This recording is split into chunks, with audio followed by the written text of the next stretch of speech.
Come on, come on, man. This Max Crosby trade chatter's heating up. No doubt about that. The always infamous cryptic Instagram post rears its beautiful head yet again. I'll be honest with y'all. I usually take attendance on your way in here too. I see Eddie's already up in the chat. I know this is gonna be a pretty eventful one. I wanted either Foots or AOC to join me tonight because I needed a little bit of assistance. Let's just say I'm not the most cultured individual in the music industry, and so I was going to need some help unpacking the lyrics. But I'll let the chat box. You guys can help me out with that one tonight. Now, okay. And welcome those of you that are in here for the first time. I'm Lando from the Lando Show, and this is Sports Below the Surface. The objective here, as always, is to creatively convey the sports below the surface truth, and that's what we'll attempt to do here today. I usually brush off the following and unfollowing of social media profiles and the cryptic tweets and the just the funny business online, because at the end of the day, there's a lot of moving parts and a lot of variables and a lot of unknowns, but people like to play the game. Now, whether Max Crosby intended to do what he did or not, which of course in this case is to get the people going, for lack of a better term, that's to be determined. So I planned on doing a live show tonight anyways, 8:30, and then I'm getting text messages left and right, tagged left and right, people asking questions. I'm like, it's just one of those things, when the universe speaks to you, you listen. And so you talk about Max Crosby in his Instagram post. So that's what we're doing tonight. And then of course, wherever the good people of the Lando Show, the Sports Below the Surface community want to take this thing, man. It's provocative, absolutely. That's the roundabout quote I was going with there. What's up, AJ? Ed, I see you, my man, and I see your question. Are we being naive to think that it could happen? No, you're not. You're not being naive to think that it could happen, and I'm going to explain why. Let's just start right there. Great place to start. First, let's unpack, why would it happen for the Raiders? Why would they move a guy like this? Number one, aging player. Okay, couple years left of contractual control. Pretty sizable cap impact, relatively speaking. But they have the number one overall pick. They're going to take a quarterback, Fernando Mendoza, with that number one overall selection. And they're a team that knows that they're kind of we're resetting. They're resetting the shot clock with this one. Okay. And they're also honest with themselves, resetting the shot clock with the quarterback developmental era. Okay. They're going young. They're starting fresh, starting new. But they're also honest with themselves, and they understand, as anybody should, any objective observer of the sport, any honest fan of the Raiders, and even Max Crosby himself knows that team's going nowhere fast, or at least not next year or the year after that. Okay, they're a long ways away.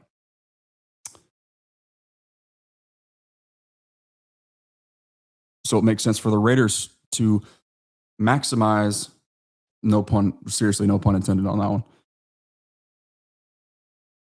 maximize his value while they still can, when it's at its peak. When his value is still this side of 30, and when they're about to reset the rookie contract with who they hope is going to be their franchise player, their franchise quarterback. So you maximize Max's value by trading him now before you risk a devastating injury, before he sees any sort of dip or decline in his game potentially, right? There's lots of unknowns and things that you can't predict. Okay, so we kind of understand that part. Team building, the Raiders being honest with where they're at. They're a ways away. So maximize Max's return now. Okay, now it makes sense for Max's perspective. Think about that man's career. He's played in one playoff game for the Raiders. And he's had 6 different head coaches in his career for that team. It's organizational ineptitude in a lot of ways. Now you expect that to change, especially with considering who's at the helm now. Tom Brady having a hand in this thing, you feel pretty good about that. But the situation went south when, and by the way, this is a fantastic point from Rich Eisen. I should have had this clip ready for y'all. I'll paraphrase what he said, and he was 100% correct. I think it was actually Albert Breer. But Albert Breer, on with Rich Eisen, said, when you're a guy like Max, okay, and winning hasn't been a part of your career there, what matters most to you as a player like him, as tenacious as he is, what matters to him is showing up every single day, day in and day out, and just grinding through all of the levels of professionalism required to become the perennial all-pro that he has become. Lead by example with his preparation, with his work ethic, with his tenacity on the field, right? Leave everything out all on the line. And between the lines, the 53 and a half and 100. Just being a competitor, a dog mentality, right? Doing it for the love of the game and for the respect of your brothers and your teammates.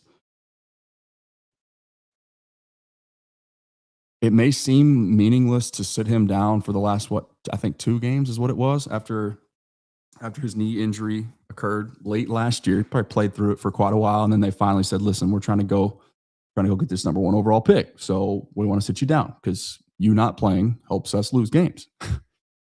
Even with the Raiders, right? That's how impactful of a player this guy is. But Albert Breer's quote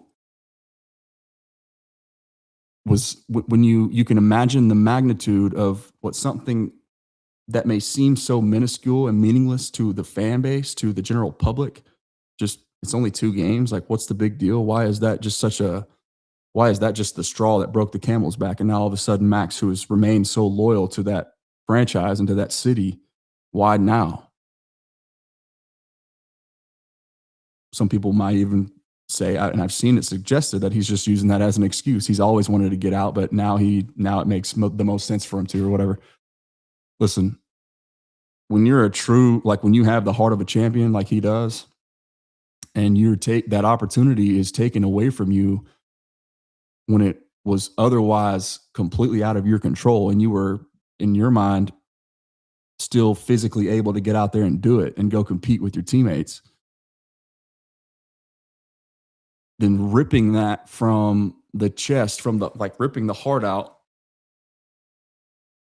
from the chest of a true champion, like a champion professional, that it does a number on you, and sometimes in an irreparable manner. And that appears to be the case, according to people that are close to that situation. Okay? So there's those reasons. Right now, why trade him now, this week? Okay, we understand, maybe maximizing his value and trading him before the draft, but why this week does it make sense? Okay, let's unpack that for just a second, and I'll get to the chat box over here. And that's a great point. So I just realized I didn't even play this for you guys, but let me go ahead and start right there real quick before we continue on why that would make sense for the Raiders to trade him right now. Great call. Gee, I got to check me, man. Sometimes I get too deep off on a tangent and can't recover.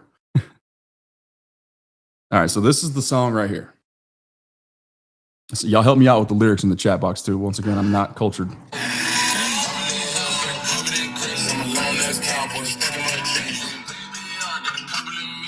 One more time. Hopefully that's not too loud. Let me turn it down just a little bit so it's not a bunch of negative feedback.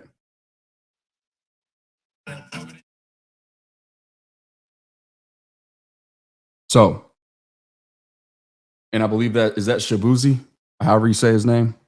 Forgive the ignorance. Y'all work with me here. What I notice about this, okay, it's one thing for just the word Cowboys to be in his Instagram song. It's just, I think my guess is that's him holding, he's in his car clearly, but he's holding his camera up and it's pointed to the sky or to the roof or the ceiling of the car. And it's obviously illuminated by like the star speckle in there, but you hear the lyrics say the words Cowboys, right? If you go watch the Instagram post, and I know researcher, my guy LA, he's all over this stuff. He's constantly sending me things like this, and I appreciate it, right? Because I can't keep tabs on everything, so that's why I need you guys in the community to help me out. And I see you up in here too, Salam. I know you tagged me as well. You were one of the people I was referencing when I said I was getting text messages. I'm getting tagged left and right. I was already planning on going live at 8:30 anyways, so we're here talking about it. Ooh, Ed, I see you. Biscuit says he's too old to know. Hey, man, you and me both, clearly. Too old, too uncultured, too busy with children, whatever, however you want to characterize it. For me, it's probably true, all of the above, I would say. That's a good point, though, Ed. The stars resemble the star. Kind of interesting. I don't know if, you could certainly make that assumption. I would say that's a fair assumption. We'll get to the compensation here in just a second, Chase, okay? Because I have a passionate take about that from people who continue to double down on what we know is verifiably wrong. And I'll explain what that means in just a second. Now, let me get back to my point now that we've officially set the table. Why it makes sense for the Raiders to trade Max right now versus, say, a week, a day before the draft, or even on draft day itself. Why now? As Albert Breer first reported a couple days ago. Now, because free agency hasn't begun yet. Okay, so think about this from my perspective, right? And I think this is true. I'd bet a lot of money on it being the case. There's only so many teams in a position to go out and make a push for a player like this. Okay? Once again, this pun is intended, but the stars must align. Okay? And so things have to line up. Now, what do I mean by things have to line up? Well, it's okay. You've got the necessary pieces in place all the way across your roster. You feel great about the coach.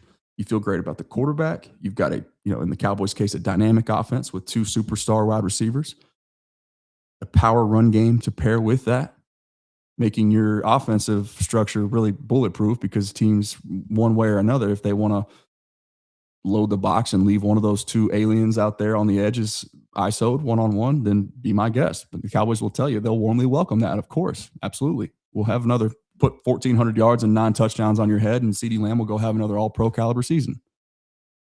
Health willing.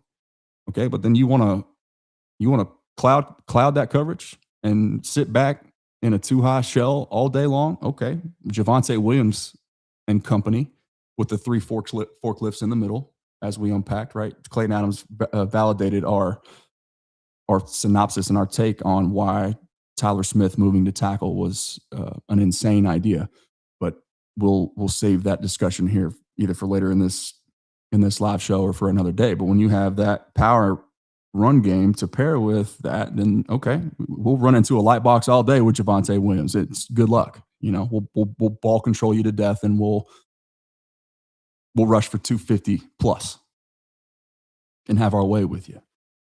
All right. So, and then you've got what we have unpacked here and often try to reemphasize is the most difficult position to find true difference-making talent at, which is, of course, the defensive tackle position. And there's a few different reasons for that. Okay, I'll spare you the details on why we think that it's the most difficult position to find difference making ability at, but instead I'll just convey to you how important that position is becoming now because offenses are getting big again. They're playing big again. They're leaning on power and pad level again. They're condensing the formation, playing with more tight ends again. Why are they doing that? Once again, all over the Sports Below the Surface Truth for the True Fan platform here. Soon to be 8,000. Trying to get to 10K before draft day. We'll see. I think we can do it. But it's to counter the modern defense, the hybridized defense, where, linebackers are sideline to sideline, 4-4 guys, 4-3 if you're Sonny Styles, and numerous others. Okay? We got edges that spot drop now. Bunch of 240 bendy, as in the words of Clayton Adams. We unpacked it a couple days ago, transcribing his sit down with 105 through the fan. Aliens on the edge. Okay? And we got safeties that play like linebackers. Oftentimes, we got the athlete caught up to the modern or the postmodern now pass heavy spread offense. Okay, so now it's countering. The offenses are getting big again. That makes D tackles more important. So I'm painting this picture for you, trying to get you to understand why the Cowboys feel like they're ready to go for it, go for the gusto, as I just a few moments ago said, in response to a tweet who was trying to place an indictment on me. But once again, I'll stand 10 toes and 10 fingers down on why I said what I said. And I'll unpack that in just a second. But you've got all these pieces in place. If you're the Cowboys, quarterback is set. The most difficult position besides quarterback to find difference-making talent at defensive tackle. You've got 3 dudes over there. You're loaded, not including Solomon Thomas, who was arguably the most productive for the better part of the first, half of that season last year. More of a rotational guy. Kenny Clark was kind of playing out of position, having to eat more double teams than he was used to. And then Oso Digizua is he struggled a little bit because he and Kenny were kind of sharing the same responsibilities, which that's out of position for both of them. That's why Quentin Williams is such an important piece. Because he really frees up the other guys, right? So very few teams are positioned like the Cowboys feel that they are. Okay, the Patriots are obviously another team. They're just played in the Super Bowl. The Seahawks would obviously be another one. The Eagles are always, with Howie Roseman, they're always trying to go make a big swing for players like this. They ain't scared about swiping their credit card, pushing money out into the future and being aggressive and trading assets for future draft capital assets or otherwise for a proven player like Maxx Crosby. Okay, point is there's only a select few teams that have all these things lining up with reasonably friendly cap situation that's easy to manipulate, which you can always manipulate it, but a good situation financially. All right, the right pieces in the right places, and the support staff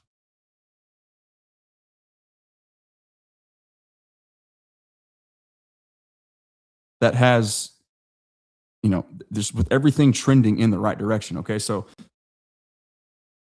why trade Maxx Crosby now and not the day before the draft or the day of the draft? It's because free agency is about 4.5, 5 days away. And there's some pretty talented, ridiculously talented edges available on the open market, not the trade market, the open market. So if you wait, then the already select few candidates to go and pursue and so we haven't even talked about, right, the assets to actually go and trade to acquire him. That's the biggest factor here, right? So it's all the other things that we just spent 5 minutes unpacking, but then it's also, you have to have the draft capital or the necessary pieces.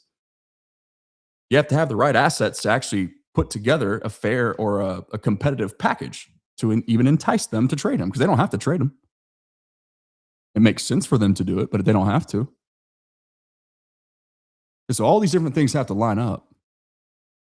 But for the Cowboys, for the Raiders, if they wait until free agency begins, 1 week, 2 weeks, 2 months into free agency, we start getting, we push this thing down the line, then all the potential suitors have already gone and gobbled up the guys that they don't have to trade for that are similar talents, like Trey Hendrickson, for example, Jalen Phillips, for example, Boye Mafe, Odafe Owe, Khalil Mack, you name it. None of those guys are Maxx Crosby. Maxx Crosby is really one of, I say he's one of three. One of the three most fear-striking men at the edge position in the league right now. And that's, of course, alongside Micah Parsons and Myles Garrett. But as we unpacked earlier today, cross-checking Colin Cowherd, the new series that we just started that I'm really excited about. And a lot of you guys chimed in with some really some helpful ideas on what exactly to call it in the comment section. So I do appreciate that. And I have another favor to ask you guys in a minute, and I'm going to get to that as well.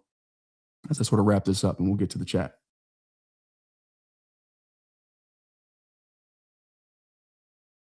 Maxx Crosby is the more well-rounded player than Micah Parsons is. And that's not a hot take, okay?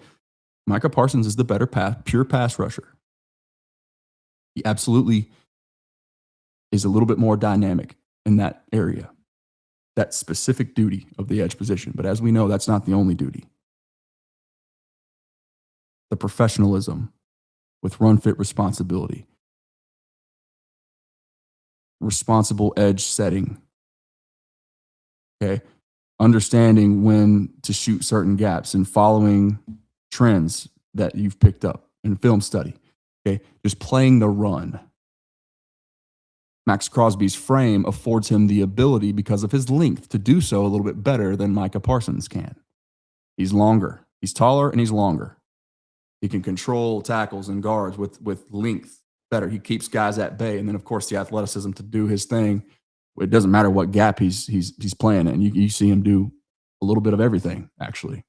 But a lot of that's because his mind takes him to the right spot, and he gets there before even the offensive lineman can.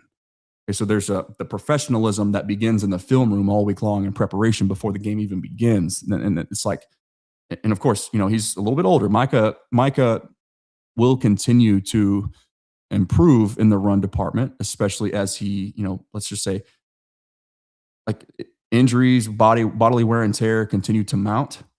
Okay, he's recovering from a significant knee injury as we speak. But then, time goes on. Father Time is undefeated, and you have to become more of a polished technician. And that includes every aspect of the position, which we just got done talking about and explaining.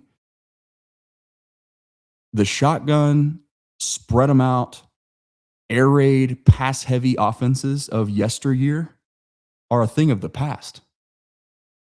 It still exists, and you still better have dynamic pieces. Don't misconstrue what I'm saying, guys. So I know I have to be careful and tread lightly when discussing this. I'm not saying edge isn't important. I'm just saying the value of the position has slightly come down, just a hair, ever so slightly, because offenses are now countering with physicality. But that's just the thing with this conversation. Why I would argue, and I have argued, and I will still continue to do so, as long as I've watched this Cowboys team struggle to stop the run, give me the player that's better against the run. Sacrifice a little bit of pass rush, maybe half step down or two from Micah Parsons and Myles Garrett. But pinnacle of the sport and of the position as a run defender. Because offenses are getting heavy again. They're getting bigger again. They're going condensed formation again, more tight ends again, right? That pendulum is swinging back in favor of physicality.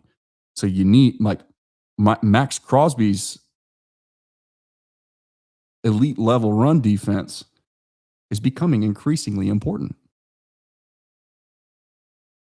Not to say that Micah Parsons won't, I need to eliminate him from the discussion. I'm just trying to paint the picture and really just get you guys to understand. Now, I see Dave is on it right here. Yep. That's my perspective as well. Well, we agree right there, man. King the Kid, I see you, man, with the $4.99 super chat. Thank you, bro. I appreciate that support. On that same note, guys, it's not a requirement. Obviously, nothing is behind a paywall right now, but if you are interested, you can explore the membership option just down below. Just it'll kind of unpack the different tiers that are involved. But it's just a means of taking one half step or one full step further in supporting this platform and what we do here. And every single second is appreciated, man. The best and easiest way to support this continued evolution of what we do is to just hit the like button or subscribe, right? Assuming you're already subscribed though, just tap that like button and that's enough for me. But anything above and beyond that, like this super chat here, like the membership options, means a lot to me and to my family, right? Just to even be in this position to where I get to do what I love. It's because of you guys, right? And that's not lost on me. That'll never be lost on me. So thank you, King the Kid. I appreciate you very, very much. All right, now I want to talk about where this comment that I keep seeing, man, it's crazy to me. And y'all gonna have to help me. Tell me if I'm crazy, okay? They said on 105 through the fan, the Cowboys would prefer to trade next year's first. Wait, they already traded next year's one. Wait, who? Hold on, Ethan. What you talking about? Just so I'm clear here. Help me understand. Because remember, Quinnen's the compensation for Quinnen. I'll pull it up and show y'all. Just a quick refresher here.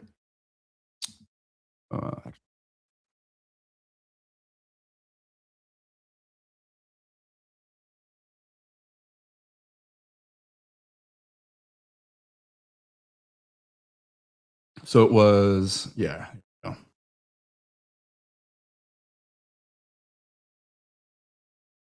Yeah, so the 20, well, I was hoping to have like somebody who made a meme. I don't think I memed this one, but where it's just clean for y'all to process.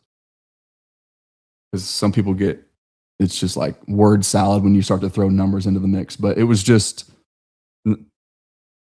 this year's one, or this year's two, and next year's one for Quinnen. That was the gist of the deal, right?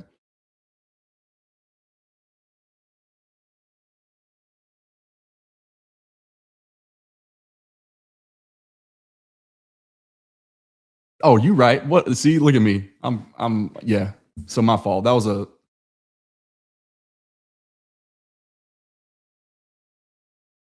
was a brain fart right there. You right.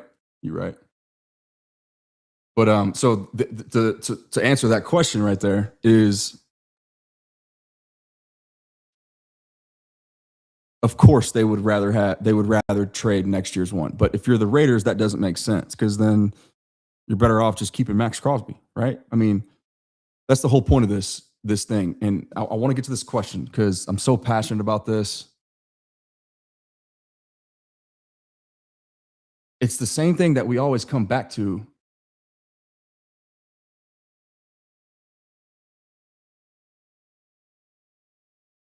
Take the proven commodity.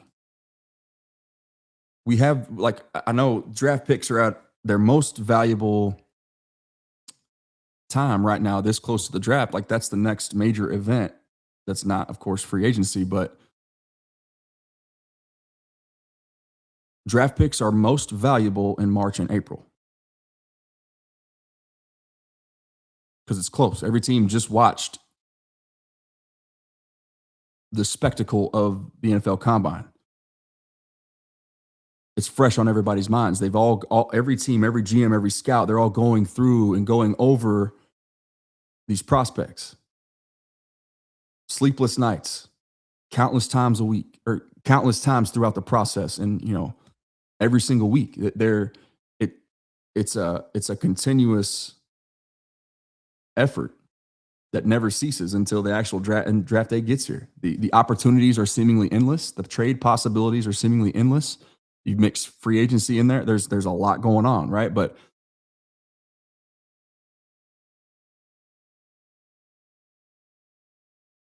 people say, like this gentleman here, anti-Jerry Jones, Big Peen Boy 3. I'm sure he's a very mature individual, which would explain some of his takes here. In response to this comment here from comment 44, normally I would be hyped for a player like Max, but I don't want to overpay for him either. we have way too many holes on the defense to not keep at least one of our first rounders. So, and he's actually, that's a good point, right? Nobody's going to feel good about giving up both ones this year. I don't think it's going to take that personally. But the fundamental flaw with that take is we have way too many holes on defense to trade away first round draft picks. The fundamental flaw with that is when you suggest that the draft pick is more valuable than the proven commodity, you assume that you're perfect with your draft eval and your eventual selection. All right. The reality is, guys, that in most cases, that's not the case. You're not going to be accurate. You're not going to be right. Okay? Even in round one, it's a 50-50 shot on whether or not these draft picks pan out. And from my description, I think most people would agree, is you basically, they play well enough to earn themselves a second contract. Okay, so the first round draft pick either plays, they pick up the 5th year option. The team picks up the 5th year option on the player, and they either franchise tag him once or twice, or they sign him to an extension before they reach, the whole negotiation and the holdouts and the standoffs of each of the aforementioned. Okay, so point being, in its simplest form, is it pans out if they make or reach their second contract with the same team that drafted them. That would be a successful investment with a first round draft pick. Okay. But it's literally a 50-50 chance. It's like, it might actually be less than 50% hit rate right now. I'm not exactly sure down to the T, but I know it's right around there. Okay. So the odds would say, the numbers suggest that one of those two Cowboys first round draft picks, 12 or 20, one of those two is going to bust. Now, certain teams are better at drafting and evaluating than others. So you could certainly make the case that both of those Cowboys picks will hit. And that could be fair. You could have confidence in this new Cowboys defensive coaching staff, as you should. And as I do. It wouldn't shock me at all if both of them were significant hits and contributors on day one.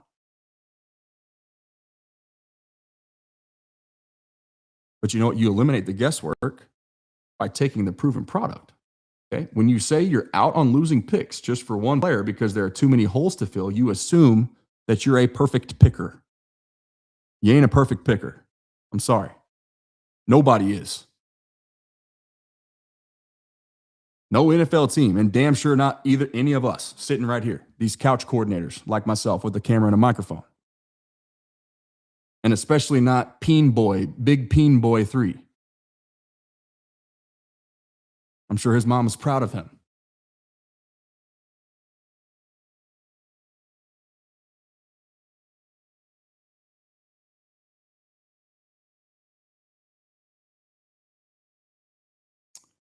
He goes on to say that the Cowboys have 2 picks in the top 20 in a very defensive heavy draft. Walking away with 2 good starters is beyond highly likely.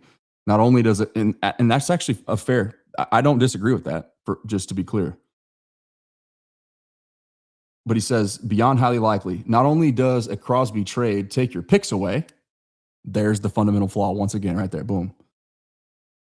Max has a cap hit of $36 million, which would significantly, I don't know what he means lit, but I know what he's trying to say. He's trying to say that would inhibit or reduce your ability to go and play in free agency. Okay, so this guy he's talking in circles, okay? And it starts right there. Not only does a Crosby trade take your picks away, you prefer the prospect project over the perennial All-Pro? Come on now. Yeah, get him the hell out of here, will you, please? Nobody thinks that. Nobody. Nobody, no sane person with a mature handle who actually knows sports or can at least have an adult conversation and think along the same lines as a general manager. Nobody's taking the prospect project that's got a 50% chance of not busting. And even if it doesn't, the odds of them becoming a difference maker for you in year one are almost non-existent. Okay, so most cases, even the best case scenario, you get a pick that takes a year to develop. Year two, he starts to come of age and really make an impact on your roster. Well, there goes a year and a half of your Dak win at window, of your George Pickens and CeeDee Lamb win at window, of your Tyler Smith win at window, of your Quinnen Williams, Oso Digizua, Kenny Clark, maybe Maxx Crosby, right? There it goes. By the time they're ready to contribute, you've wasted half your window. That was my take when people were mocking me just before the deadline last year, when the Cowboys are 3-5-1,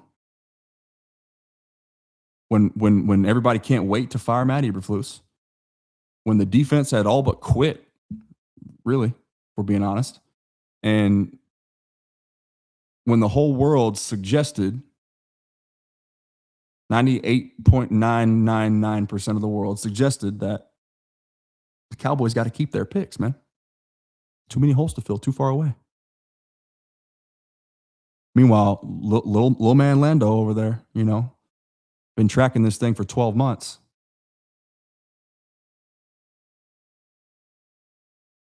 Understanding, trying to creatively convey, hey, guys, hey, hello. Are we not paying attention?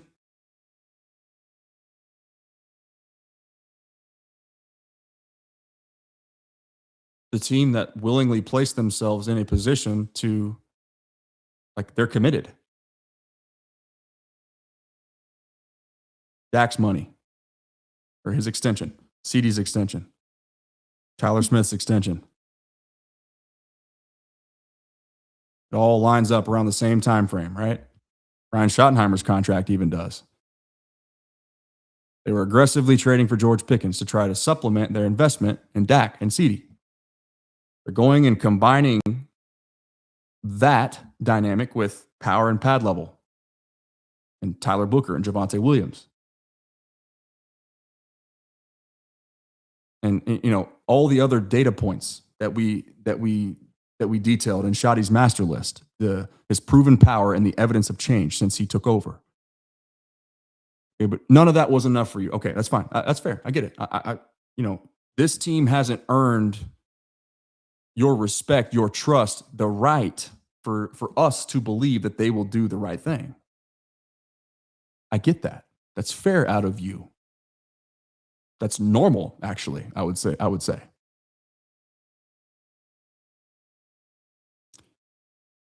But even if you were skeptical up until that point when they're 3-5-1, they've got all this draft asset allocation as a result of the Micah Parsons trade. And by the way, that in and of itself was very different, if we want to be honest about it.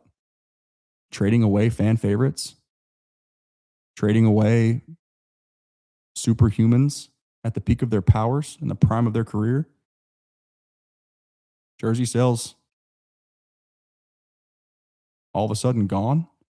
That's not the Jerry Jones that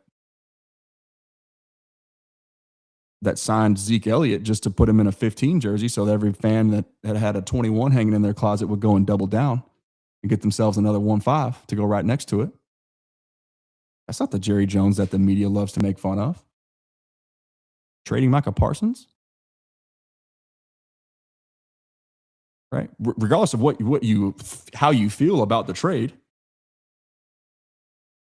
it was different. Yeah, but none of that was enough, right? And there's countless other examples. I could sit here all night almost. There's a mountain of evidence. But 3-5-1, all this draft capital to hold on to or spend or whatever, and everybody's saying out there telling me we got receipts, by the way, so we can pull them up if we have to. Lando, you're insane for saying that the Cowboys should go and trade for Quinnen Williams or for Maxx Crosby. So I actually, the campaign, just on my personal behalf, I'll just speak for myself. The campaign started with Maxx Crosby back then. I was trying to get people to understand the thought process, and it's kind of everything that we just talked about here.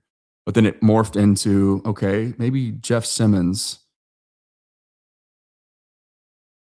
or Quinnen Williams make the most sense to go and get. And largely because of just our fundamental understanding of where modern offense is trending and where it's headed, and in many cases where it already is. So I start to really talk myself into defensive tackles as well, like difference-making defensive tackles. And not, for that reason, but also because of how difficult we know, even historically, that they are to truly find. Like a difference-making, a dude that opposing offensive coordinators and quarterbacks lose sleep over, because they have to know where he is at all times. They have to double team him. That is Quinnen Williams. But so, Lando, you're crazy for saying that they should trade for a guy like that. We got to keep the picks. There's too many holes to fill. You're telling me that a prospect project that may or may not pan out, and even if it does, it's 1 to 2 years down the line, a prospect project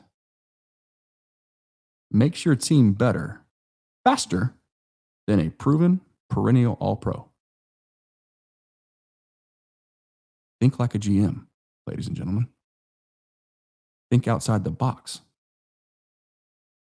Separate yourselves from the groupthink, from the fake take mainstream media.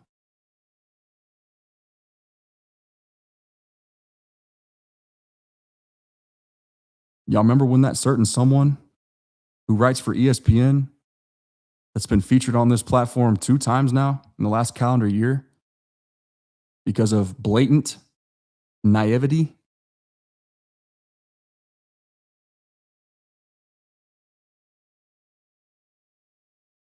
I like to think of this platform being a place where we bridge the gap between mainstream media that spreads misinformation like a wildfire. Often,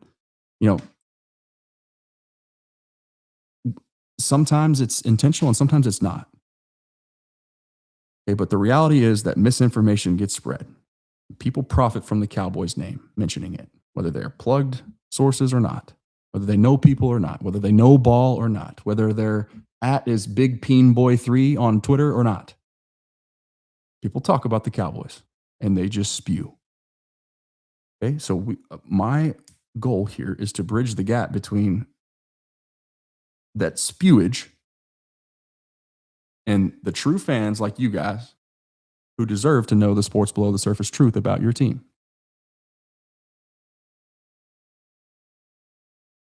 And the truth at that time, as we knew already, but then they proved it, that they were going for it. If they were going to remain conservative now, speaking right now, this like today, March, whatever today is, the 4th, right?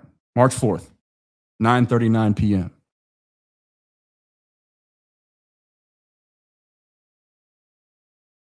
I need to take a drink.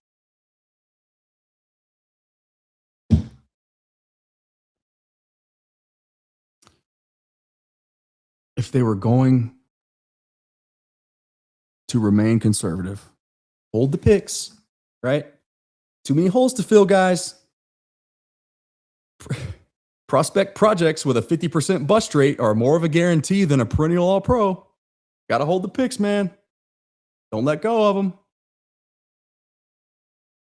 If they were going to stop pursuing this win-it window, they would have done it they would have stopped back then at the trade deadline last season when they're 3-5-1, the worst defense anybody can remember, an embarrassment of ineptitude starting from the top on that side of the ball.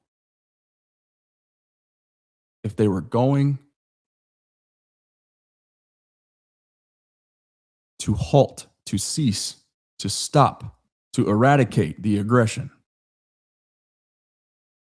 they would have done so right then and right there. But they didn't. What'd they do? They went and got a Teflon D tackle. And now the talk is we're trying to pair that with a Teflon edge, because that is a significant void. But you can't sit here and tell me that the prospect project means more to you, or not even to you, let's say, to the team like the Cowboys, who very clearly feels as if they are in that win it window, who very clearly has been acting, operating, talking very, very different. That was the purpose of the Stephen Jones project from, I don't know, 3 weeks ago. I can show you guys what the thumbnail looks like right here. Yeah, I'm in the zone. My fault, Salam. You know me, man. I get in that flow state, brother. I forget to look up sometimes. Okay, that's a great point, researcher. I knew I was forgetting something because I was just thinking as I was wrapping that discussion up right there. I was like, man, I know I'm forgetting something. What do I need to talk about? All right, so Nat says, hey, Lando, I'm late, but what are the sources saying Crosby is a possibility? Also, are they credible?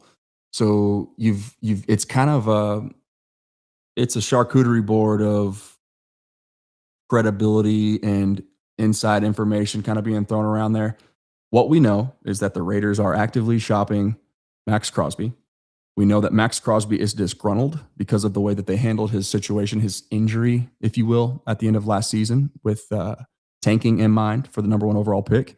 We know that right now Maxx Crosby's value, because he is an aging player, let's be real, even though he is going to be still in the prime of his powers 3 years from now, whenever the Cowboys contracts are all kind of coming to an end, right? This win it window with Dak and company is on the downswing. Okay, so let's just call it 2030. And we'll talk about the contracts in just a second because that's important. That especially that number, that 2030 number. Those of you that don't miss shows here, you know what I'm about to say. But we also know that right now it makes the most sense to trade Maxx Crosby, even like this week, more so than next week or a month from now or the day of the draft, because the market's going to dry up. The teams who have the capital, but also the willingness to pay an aging player like him, but then also the means to go compete for a Super Bowl. That's a very select few. There's maybe 6 to 8 of those teams that have a need at edge, that have the capital to appease the trade and facilitate the trade, and who also have the pieces in place to go for it. The Cowboys are one of those teams, but there's 5 or 6 other, let's say there's 3 other difference-making edges that may be thought of in a similar light as Maxx Crosby. Okay, and if you don't have to give up draft compensation to go and get Trey Hendrickson, then a team like, say, the Cowboys perhaps would be one of those teams. But, okay, so all of a sudden Trey Hendrickson's gone. Well, that's one less suitor for John Spytek, for Tom Brady, for the Raiders and company to go to trade for Maxx Crosby. Okay. Oh, there goes Jalen Phillips. Dang. One less team that's going to be willing or able to trade for Maxx Crosby. So you get the point, right? But all these sources, you got Albert Breer has kind of been the biggest name on the case as of late. But the chat box can help us out here with other names. I'm kind of blanking right now, but the point is we know that there's momentum. We know that now the time is right, and we know that the best time to trade him is right now when you're kind of resetting everything and starting from scratch with a rookie quarterback. The Raiders they're not the team that would be paying or willing to pay and hold on to an expensive 30-year-old asset, because they're not close to being Super Bowl contenders, and they know it. So that's kind of the general gist. So King the Kid, let me. I know I've missed some comments, so let me try to work my way back here.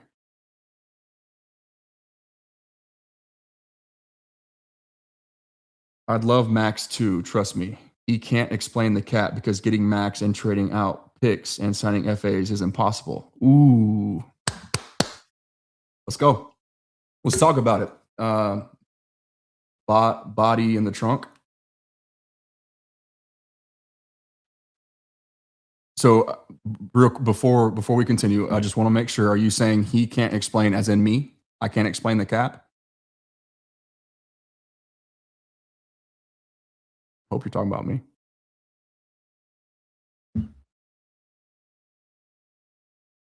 Because not only can I, not only will I, but I already have.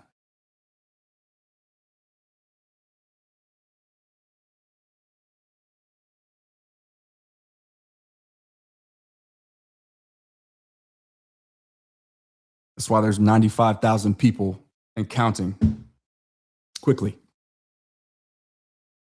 that believe in what we do here.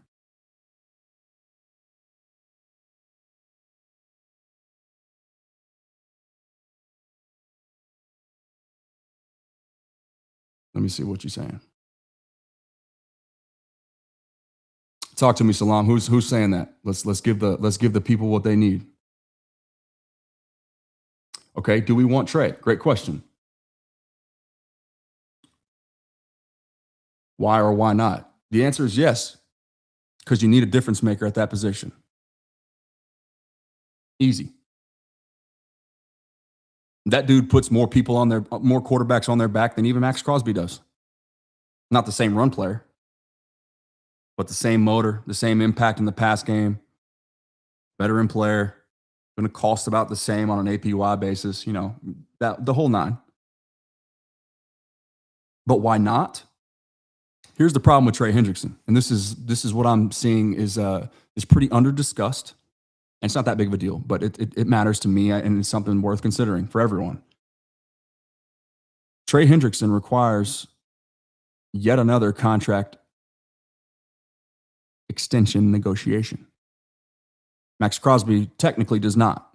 Now, you might want to extend him to free up even more money whenever you first get him. You could certainly do that.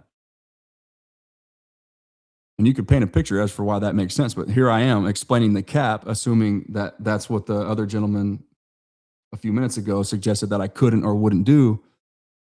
Because as we know, the salary cap is much more of an accounting principle than any sort of hard financial or team building restriction.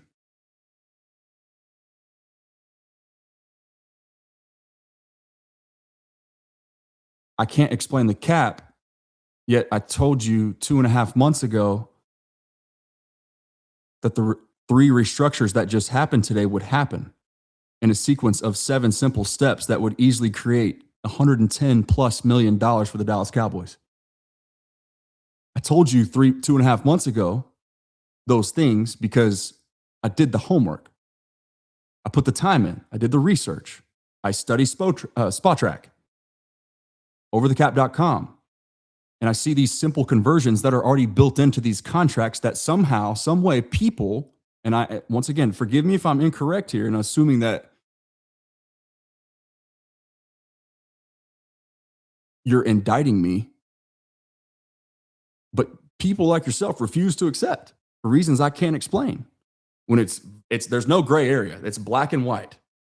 Players do not have any determining factor in those restructured decisions. They are team-specific decisions that are created in those meeting rooms, in those negotiation rooms. When people like Todd France, his clients like Dak Prescott, And the Cowboys representatives are in those rooms sipping on Johnny Walker Blue and reading through the fine print, making sure the legal jargon makes sense. But this is modern team building. The Rams were sort of at the forefront of it back in 2021. Defer, defer, defer. Add, add, add. Delay, delay, delay. Credit card swipe, swipe, swipe. Howie Roseman took it to another level in 2024. And now the Cowboys are finally participating. They just flipped 3 switches. Let me show you something. Here's a little analogy for you.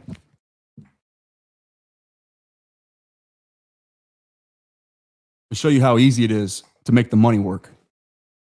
All you do is you stand up out of your handy dandy little chair right here, take a couple steps this way. This right here. Flip the switch, you turn the light on. Boom. The money works. Just like that. Well, I should have flipped 3 switches. And clearly, I know y'all probably saw that. I still don't know, because I usually don't have the light on anyway. I still don't know which one is the actual light in this room, so that's kind of embarrassing. I'll wear that one. But I hope that the point is, I hope it's well received that the money is not an issue. And let's just go pull up the resource that I referred to just a minute ago. They turned that light switch over there on and created $31 million of space, right? They went from, my calculator here, because I'm not a math guy in my head anyway. Negative 56 as of this morning. Turn that light switch on. Dak Prescott now all of a sudden converted $31 million of space. So now you're at negative 25. Add another 18 million from turning the light switch on again for Tyler Smith. So plus 18, and you're chilling at about roughly $8 million in the negative, in the red still. Not cap compliant for the 2026 calendar year. Oh, shoot. Forgot about CD. So let's go ahead and add another, let's just call it 20 just for flat, easy numbers here. $20 million. And we're chilling at 13. So now, okay, assuming the math is correct, let's just go see if any of these sites are up to date and what they say about where the Cowboys' money is. For my guy, researcher, who wanted me to talk about the salary cap, and for the other gentleman who doesn't think or believe that I can or will. Is this screen sharing with you? No, it's not. Here we go. All right, so close that. Okay, base salary cap 301. Okay, so this shows right here that the Cowboys are now out of the red and currently chilling. So we were off by about $3 or $4 million. I think that was because of the CD. So I think CD was also 18. Is that correct? Somebody in the chat can help me out. That would kind of explain that miscalculation there. But the point, it's close enough, right? Within the same ballpark. Now they're chilling at $9 million. Okay, well, Lando, they got to go pay an $8 million kicker.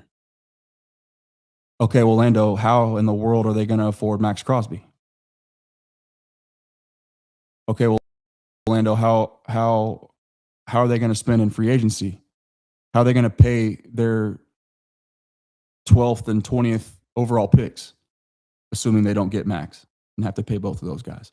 Let's see what the real quick. Let's see what the 12th pick is worth while we're on this discussion. Let's say NFL draft pick slot value. Let's say slot financial value.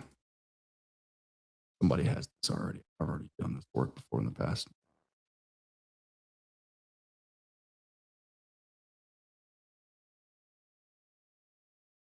No, for 2026. Okay, here we go. Yeah, so Spot Track has this for us. So Raiders with pick 1. Y'all can see this on your screen right here. Valued at $54 million. So over the course course of Fernando Mendoza's career, that's about what he'll make. All right, now let's just go down to 12. Okay, so 25 million over the life of that rookie contract to the 12th overall pick. Let's just say hypothetically, I don't know, name your corner or let's just say Mansour Delane is the Cowboys selection at 12. All right, 25 mil. Boom, right there. Now pick 20, another 19, let's call it $20 million. So you're looking at 45 million over the course of the next 4 years for these 2 draft picks. Okay. However, as we know, that's the total value of the contract. That's not their average annual salary. So just for the sake of the exercise, okay, let's go back to 2025. Cowboys also just so happen to be selecting in the exact same slot. Tyler Booker's, so you can see inflation in real time here. Tyler Booker's rookie contract last year, 12th overall, 4 years and a 5th-year option, was worth $22 million. All right. So then what we do is we pull this up and we go Tyler Booker, Spotrac. And it's going to spit out his specific contract breakdown. And now this is fluid, right? This is not always spot on, pinpoint accurate. It's there's a little bit of guesswork because they're not, these sources here aren't always inside the building.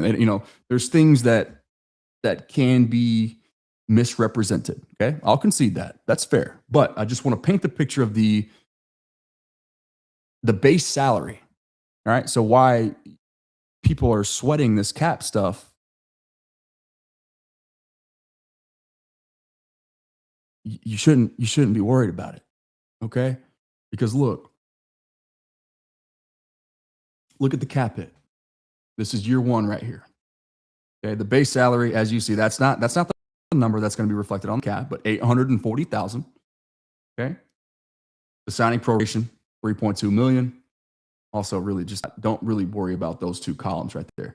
The columns that you got to look at are the bonuses, the cap hits, the guaranteed money, and the dead cap.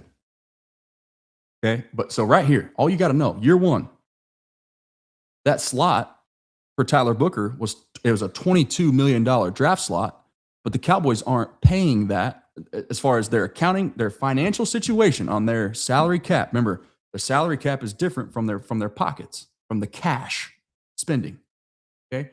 $22 million was the draft slot, but the cap hit was just 4. Okay. Because it's over the life of the contract.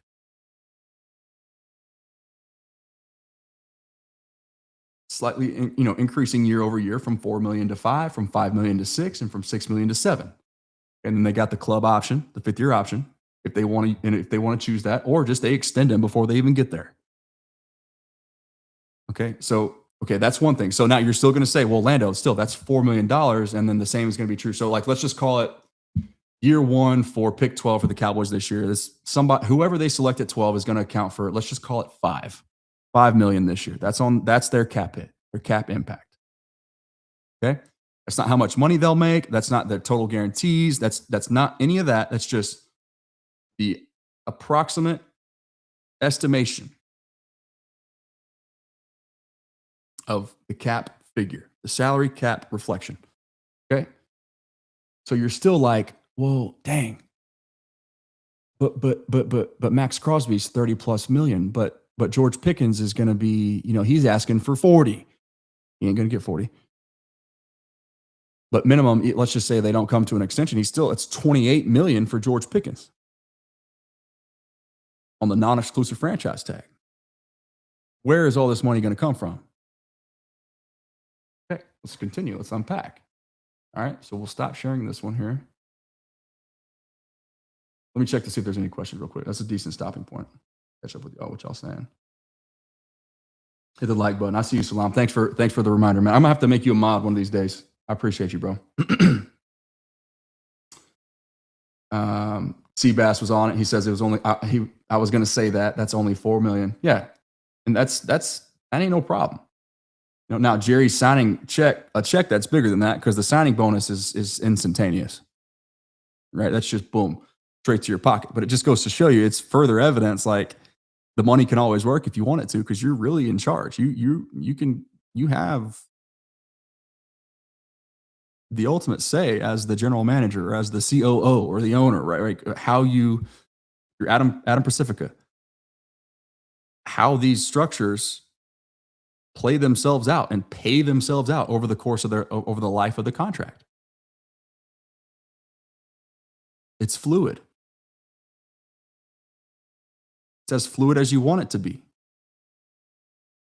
The cap is as much of a myth as you want to make it.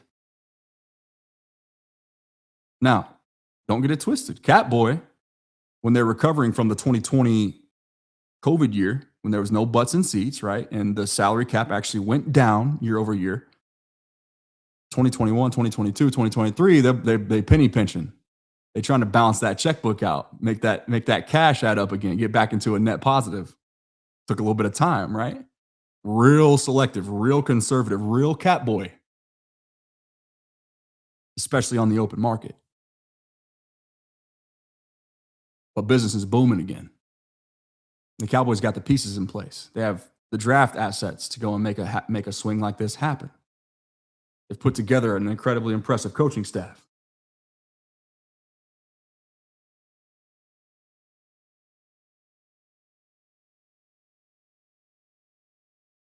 The money can always work. You just take a little bit from this year's pot and you put it into next year's pot. Voided years, even after these guys aren't playing or even on the team. You can manufacture money into seasons in which the player is not even projected to be under contract. This is happening everywhere. It's not my opinion. It's not what I want to happen. It's real life. We gave the Micah Parsons example a few weeks ago, or about 2 weeks ago. Dak was the same. Dak Prescott, before that restructure that hit today, was on pace, was scheduled to hit the Cowboys salary cap for $70+ million. And just this year alone, that's what he was going to account for. But they pressed that light switch over there and they freed up $31 million because he's a part of their long-term future, or at least the next 3+ years. Ain't going anywhere. So we'll defer the money. We'll make the money work now. We'll pay it off later. Oh, but by the way, we're going to let some of that TV money that comes in, they're about to begin and open negotiations for the new TV deal now. That expires in 2029. But there's a clause somehow, some way that they could actually get out of it and reset the contract so it could hit as early as 2028, I think, maybe 2029. I'd have to go back and double check that. But the negotiations are about to begin as early as this year. The most likely outcome is that they come to an agreement in 2029 and that new TV money really starts to roll in, let's just say, just after 2030. And by that point, based on the booming business that's happened over the life of this current CBA, this agreement between NFL Players Association, and the television rights, since 2020, football is exploding at a rate in which analysts are projecting as much as a 25 to 30% growth, a year-over-year jump in the salary cap come 2031. And just for context, okay, the average year-over-year jump it's not 25%, it's less than 20 million. But so just for the sake of the argument here, 25% of this year's 305. Think about that number. That's 4x the biggest jump that we've seen year over year. So all the money that you defer, the ever increasing value of the NFL dollar can more than make up for those deferred payments, those credit card swipes, the restructures on your contracts. Okay, but Lando, you still haven't answered where is the extra money going to come from? The Cowboys are only sitting at what was our number that we pulled up a minute ago? Let me pull it back up here. Not that tab right there. Okay, yeah, overthecap.com has it for us. And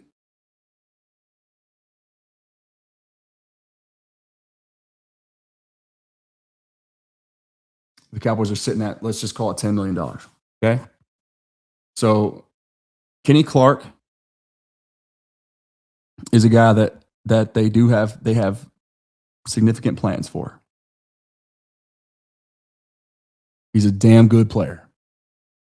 He's a player that Quinnen Williams, you might remember, mentioned how much he studied his game and tried to learn from Kenny Clark on film. It was a guy that he molded his game after. Remember how distraught Dan Campbell, or not distraught, how happy he was to see, he was praising seeing Kenny Clark go at a time in which most of the rest of the world was glazing, just slobbering over Micah Parsons on the Packers. Dan Campbell's like, oh God, thank God Kenny Clark's gone. That said something to me back at that time. And then, of course, Quinnen Williams said what he said. And then now the Cowboys have doubled and tripled down with seemingly every high-ranking member of their organization that's not a player. But even the players are saying it too. Okay, but even if that weren't the case, here's the thing. People are saying you can't afford to pay 3 defensive tackles $20+ million. You absolutely can. But Kenny Clark, there's a bit of an ego thing involved here, right? That's very easy to imagine and discuss or even hypothesize. Like, even if it weren't as clear and evident of how important Kenny Clark is for this team, because it absolutely is, by the way. And he's in the future. He's a part of who they are and are going to be for the next 2 to 3 years. Even though he's out of guaranteed money, they can cut him right now and save $21.5 million. That's not what they're going to do. Okay, but even if all that stuff weren't true, even if Kenny Clark didn't deserve the money that he's about to get, the extension that he's about to get, which is going to further my point on the money, just kind of give you guys more data points on where it's going to come from, how they're going to afford to do all these things. You think Jerry Jones is going to stomach the cutting of the man he just traded away Micah Parsons for, just 1 year into it, before we even really have a chance to see this thing through? You really think that would ever happen?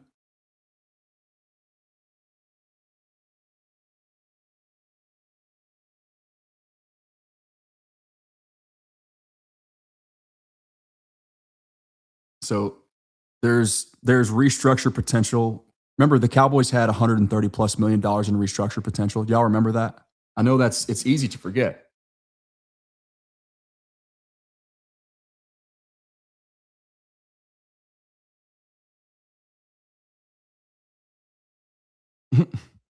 That's funny. Comic flick fusion says this Maxx Crosby about to drop. Salam, my fault, man. I got distracted once again. You said something earlier where it was like players that were saying something. I'm guessing you meant teammates of Maxx Crosby's right now that are on the Raiders.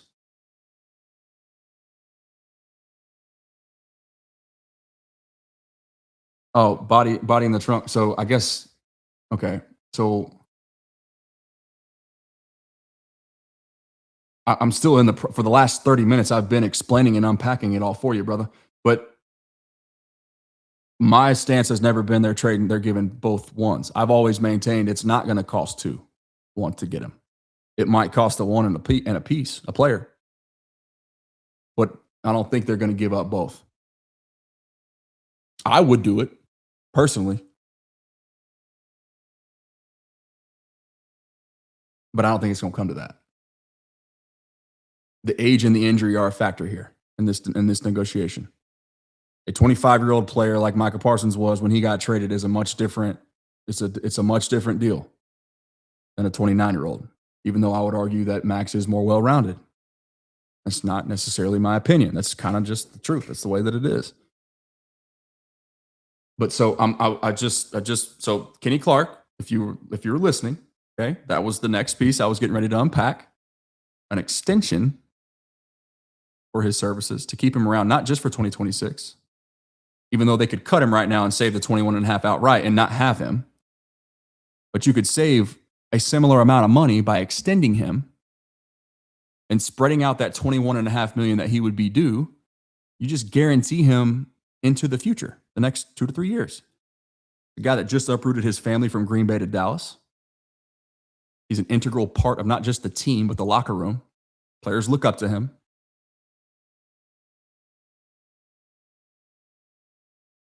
People clearly want to be a part of this thing in Dallas, right? That's important to know. We haven't even talked about that yet. Why is Christian Parker here? Ever ask yourself that question? Why would he choose this place? Why did he want to come here?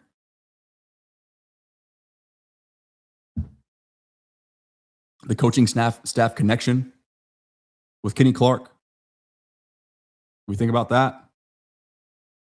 Like just at the very least factoring in to the appeal alongside, obviously, the freaking Superman himself in the middle, Quentin Williams. But so it makes sense for Kenny. We could throw the term in team-friendly deal in there, even though we would never project that on a player or expect him to do that. But it would make sense if the alternative is getting cut and having nothing and having to potentially uproot your family again versus, hey, man, whatever this thing takes to make the money work, I'll do it. Just give me some guarantees for the next couple of years and let's dance. So then you move around as much of that 21.5 as you possibly can.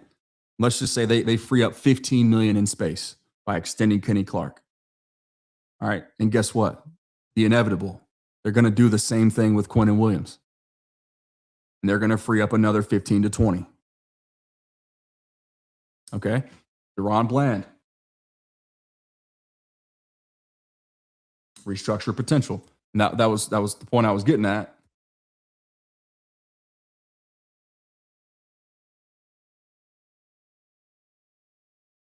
This tab right there.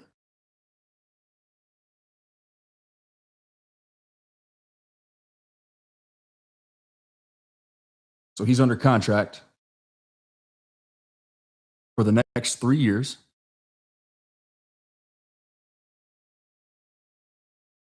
But as you can see, hopefully, let me make sure y'all can see. As you can see right here, he's due 17 and 26, 17 and 27, 11 and 28, and 15 and 29.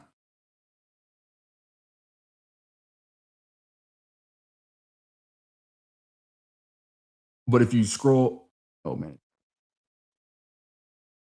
I'm back in. So the site right here is showing you potential out in 2027 with 3 years, $49 million left and $8 million of dead cap. So that's kind of factoring in right there. What that is doing for you is showing how much of his guarantees in his contract have been accounted for already. Okay. So when you look, the contract terms, 4 years, 90 mil. And I know there's questions about his health, and maybe that will prevent them from restructuring and deferring some of his money even further into the future. That's a very real possibility. But you're asking me how can they do it? I'm showing you how they can do it, or I'm at least attempting to. Whether it lands is not up to me. Okay, but 4 year, 90 million, $22 million signing bonus. So that's cash right there, straight out of Jerry Jones' pocket. Boom. DaRon Bland, you're $22 million richer, just like that.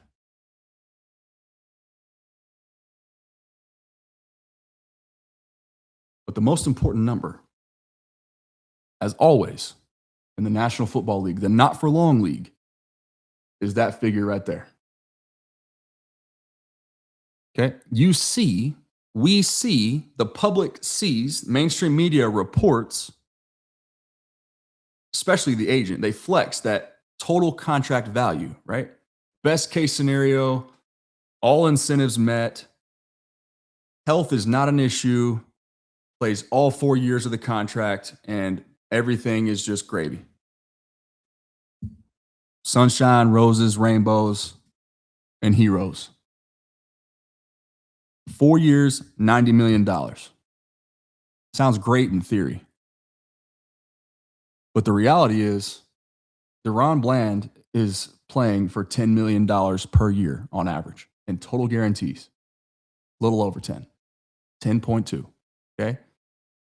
Just under $50 million in total guarantees. That's the number that matters here. And that's why there's an out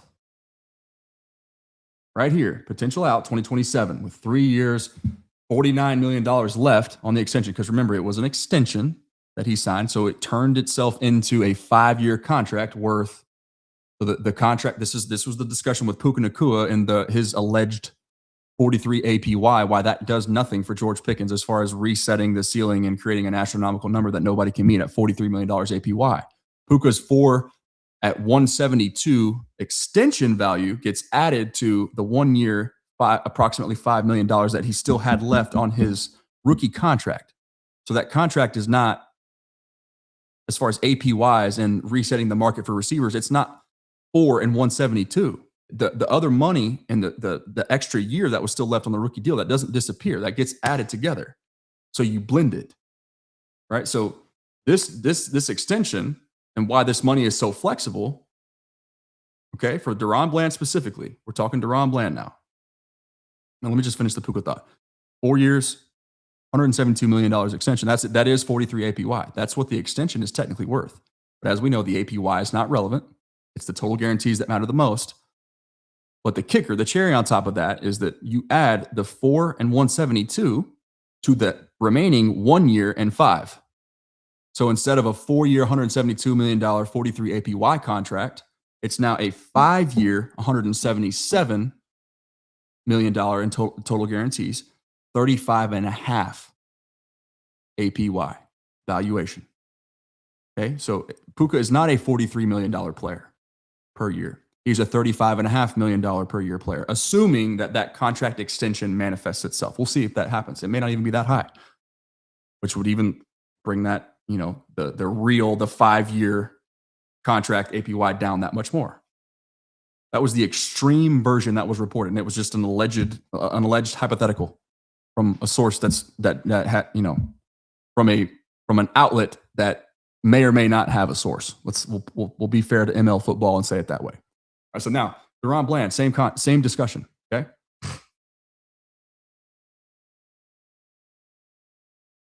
The extension was 4 years through the 2029 calendar. Okay. But he still had, before he signed it, 1 year, this number, this row right here, year 2025. Okay. 1 year with the cap hit of, let's just call it $5 million. All right. So DaRon Bland is not on a 4-year, $90 million contract. He's on a 5-year, $95 million contract. Okay. DaRon Bland's APY is not, let's do it right here. 90 divided by 4, 22.5.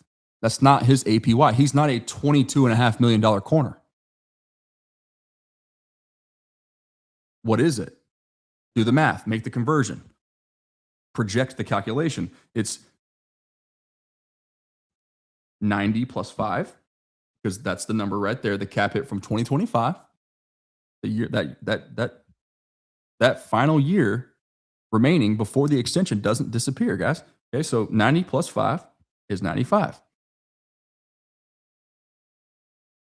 And 4 plus 1 is 5. Okay, so 95 divided by 5 is 19. But that's assuming, so 19 million APY just from the extension and the total contract value. The number that the agent wants you to see, the number that David Mulugeta would flex, the number that Todd France would flex when the deal gets done. All right, but it's not, so this is when we go back to that number at the top, $49 million. That's what we have to pay attention to. That's what matters.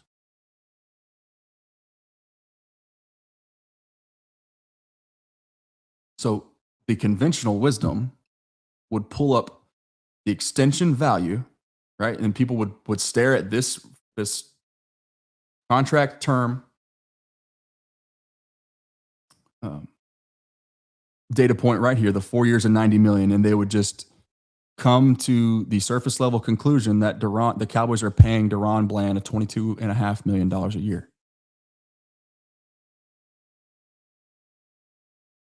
And the reality is that it's not even close. Okay, but the reality also is, even despite this truth here,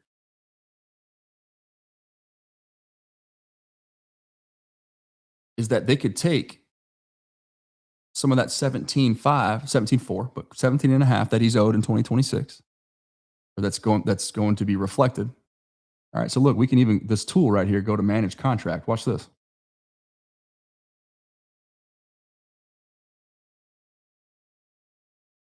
Oh, it doesn't give me the structure option from this. I ran into this was a hiccup last time. I'm struggling with the function, with the contract management function. It's, for some reason, it doesn't show me the restructure. But what we know is so just like the Cowboys were able to move some of Dak's 70 million that he was owed this year and convert 31, they freed up 31 million of that. The same thing could be true right now. They could take a percentage or a portion of that 17.5 that he's owed this year, and they could move that into the future. They feel good about his foot. They're not as worried as the general public is. They know that they're sticking to their preconceived investment, right? And lumping him into the conversation of the win it window and the foreseeable future. Okay, let's go. How much do we need to go get Nakobe Dean? If the Cowboys had zero cap space to work with,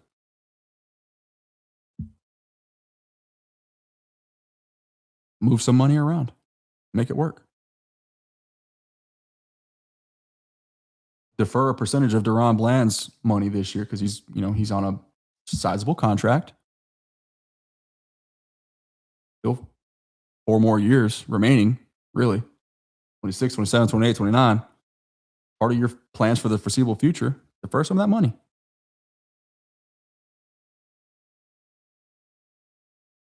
If they really had to, they could save $14 million by cutting Terrence Steele. But they clearly don't trust Nate Thomas enough. We're already hearing the rumblings. They ain't going to touch the offense. They're not creating another hole on the offensive side of the ball when they've got too much to worry about on the defensive side. And I don't blame them for it. There's all these other options, right? You can go.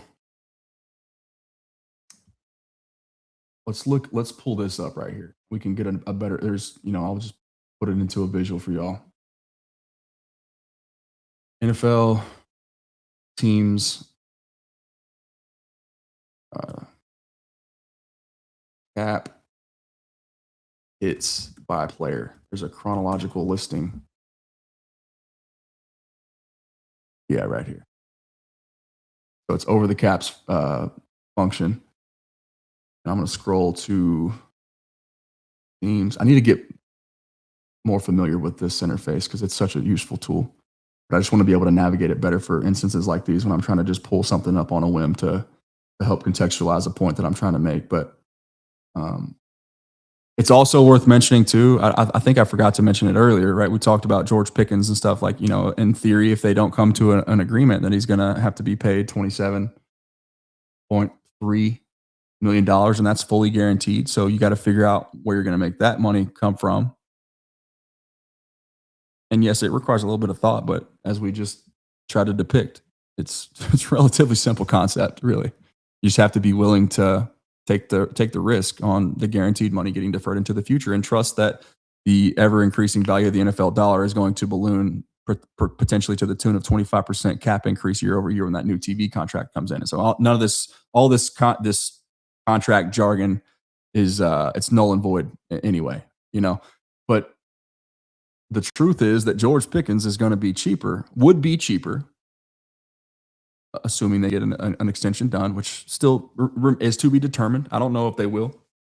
I don't know that they will. I feel like the Cowboys know what they have in him. And of course, Christian Parker wasn't shy about trying to remind them during his defensive coordinator interview, which is, I thought that was great. Clayton Adams expressing just how much he loves football. Brian Schottenheimer expressing just how much he loves football. So the Clayton Adams expression of that regarding George Pickens was on with 105.3 The Fan. Did a full, we fully transcribed that interview, which was fantastic. Brian Schottenheimer's expression of Pickens' love for football was alongside Rich Eisen at the Combine. And then Jerry Jones, of course, said in his sit down with Nick Harris and three other individuals, I believe John Machota was one of the others, and Calvin Watkins and maybe Todd Archer, I think, were the four in that private sit down with Jerry behind closed doors. Nick's article from the Fort Worth Star-Telegram was the one that I read, where he basically had the quote from Jerry where he said something along the lines of, "Yeah, I can't wait to have George Pickens here for the foreseeable future." All right, so whatever he said, I was paraphrasing that quote, but it was something to that tune. Stephen Jones offered a similar expression.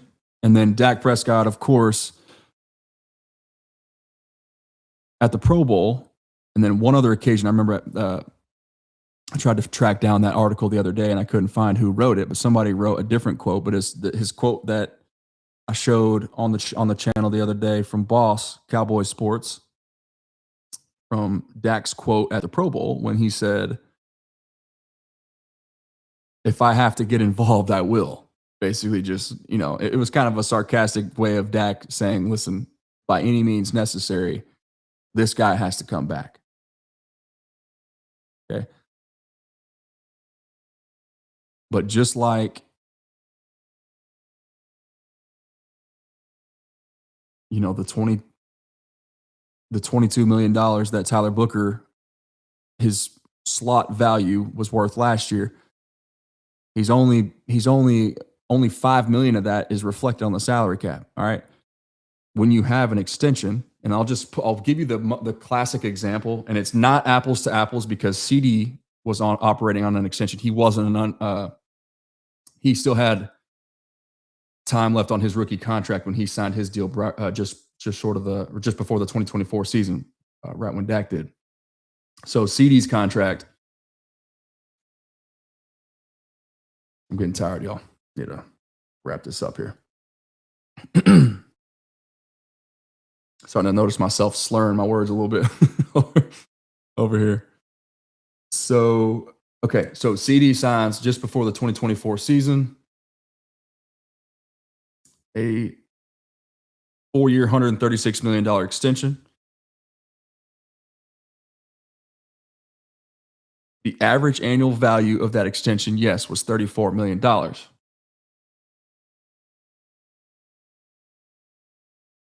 But it was added to that 2024 year that he had remaining, in which he was due, or whatever he had left. I forget. Where's the number? See, I told you I'm getting tired. But the point is, okay, just look at what the cap hit cost the Cowboys in year one, playing under that extension of 4 years and $136 million. That's all he cost them. $8.75 million. even after signing a 4-year, $136 million extension with the most important number.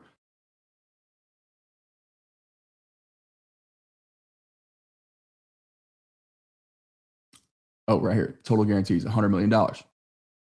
So you sign $100 million worth of future guarantees, but the Cowboys only owe him 8.75. They only have to tell the league that he's making 8.75 million in that first year. The same will be true. You might say, well, 8.7 million is a lot. And yeah, sure, that's the best kicker in football, if you will, right? But that's still a fraction of what George Pickens would be owed if he played on the non-exclusive franchise tag. The franchise tag in general, because it's the same figure either way, whether it's exclusive or non. But $27.3 million. It's a big difference from 8.75 million. So we hypothesized and estimated that a George Pickens extension somewhere to the tune of 4 years at, say, just meet in the middle, where the average of the next 2 years on the franchise tag at $31 million, and the technical market or the going rate set by Jamar Chase at $40 million, somewhere in the middle, call it 35 APY, which once again, not relevant, not important relative to the total guarantees. Okay, how much is he guaranteed? And then that's when we start to have real GM salary cap discussions. It's not the APYs. That's fanfare stuff. Okay, that's agent flex. But that's not real life or team building. That don't matter. But we estimated George Pickens year one on an extension would cost the Cowboys somewhere between 12 to 15 million. Still 10 million, 12 million actually shy of what he would be fully guaranteed, what the full cap hit would be in year one this year playing under the tag. So the money will always work.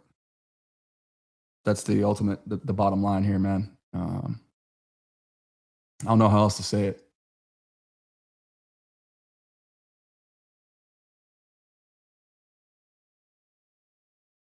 Okay, so I don't know how long ago you said that, body in the trunk, but you said, once again, you said you were going to talk numbers. So show me who and how much you're going to restructure and how much.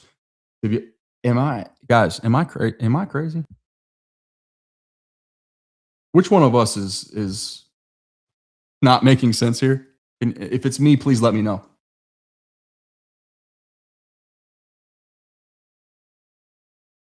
But if comprehension is an issue, then once again, it's not my problem.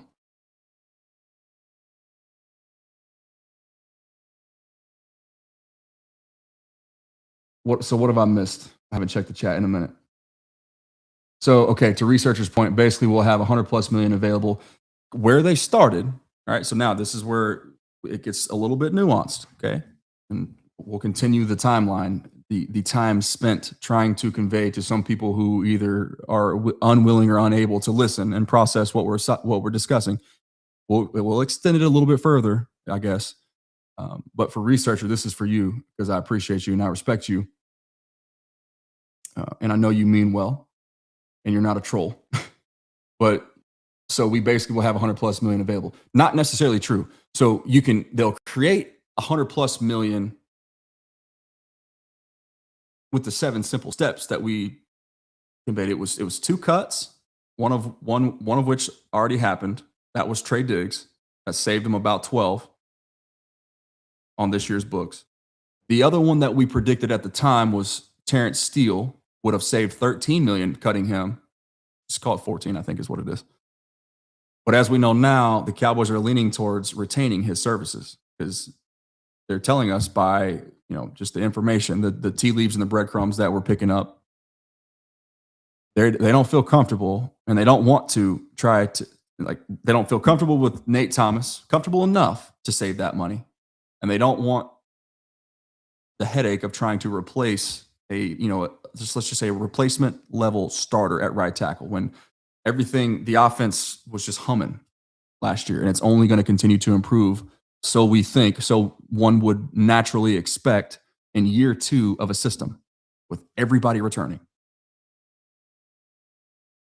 But then it was 3 restructures that happened today and 2 other extensions that are all but imminent, meaning it's a done deal simply because it has to be. But Quentin Williams and Kenny Clark are the 2 contract extension recipients.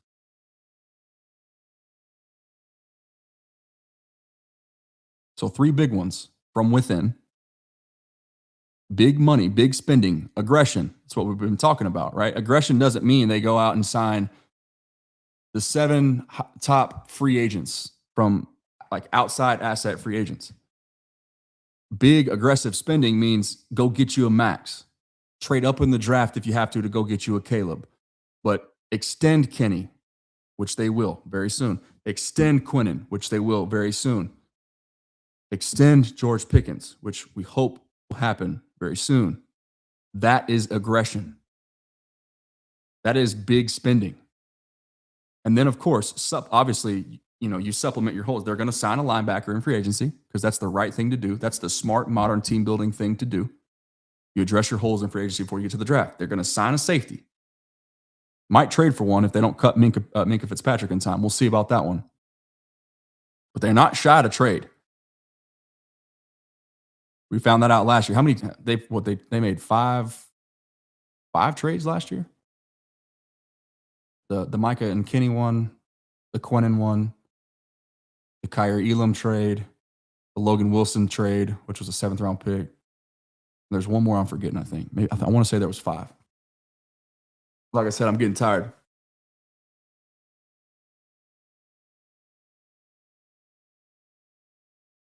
But to put a bow on that point from researcher here, so we basically will have 100+ million available. They started at negative 56 million as of today. Okay, and they've made those conversions. They're currently sitting at 10. They're cap compliant as of right now, without extending Quinnen, without extending Kenny, without extending George. So an extension of George is going to bring that there. It's going to create more space once again.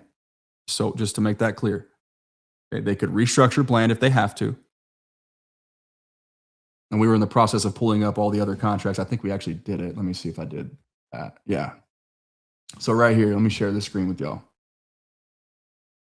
Still talking numbers for you, body in the trunk. I hope you're happy. Where are we at? Yeah, there we go. No, this one. No. Come on now. Let me delete a tab. I got too many tabs, y'all. My bad. Okay.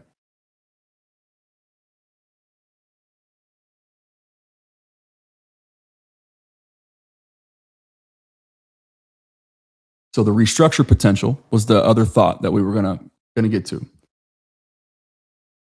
Remember, the Cowboys were number 1 in the NFL with contracts that they had signed. Remember, this goes back to our predetermined restructure cap space potential. When Jerry, David Mulligetta, player X, insert player X here, sipping on some Johnny Walker Blue in the negotiation room, trying to get a deal together. These are the things that are understood when they sign these deals. Once again, this is part of the forecasting of like what's about to happen, why the Cowboys are about to spend. Because they've set themselves up to do so.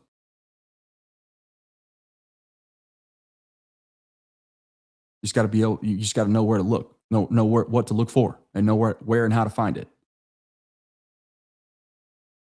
But I hope that I've helped you maybe just at the very least, just challenge your own criteria a little bit, like challenge your thought process and just try to see it from this side, because this is real life here, and this is what's happening in real time.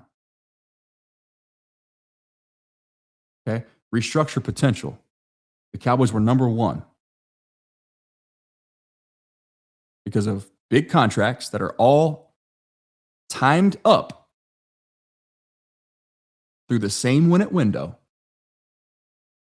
and all significant enough to have the ability to, move a large lump sum of money for players that are talented enough to earn it, and that the team feels that they will be in their plans for the future. So this is once again, this is why we came to the conclusion they're going to go and get a big fish at the trade deadline last year, even despite being 3-5-1. It's this discussion right here. Big contracts, premium positions, all on the same timeline. Offense is freaking bulletproof, Teflon. Prospect projects don't help you. Go get proven commodities that help you win now. That's what this team is doing. All right. So here's a valid verification, I guess, from our discussion on Deron Bland. The restructure potential they estimate here from overthecap.com to be $8 million. So the Cowboys, I think actually 8 is the number that we said, if memory serves. Y'all correct me if I'm wrong, but they could save $8 million in restructuring Deron Bland if they wanted to. They could do the same thing with Jake Ferguson, save another $5 million. There's your, there's your, what do the Cowboys need right now? There's your, say, I don't know. There's 80% of Nakobe Dean's money. Just restructure Jake. And there you go. You got it. Because I think Nakobe Dean's valuation right now, his projected valuation is about $8.5 million a year on the open market. But $130 million of restructure potential doesn't mean that they're going to flip the switches and press the buttons and restructure all of that potential. So far, they've done just under 70 million of it with the 3 that they did today. They could further that if they need to.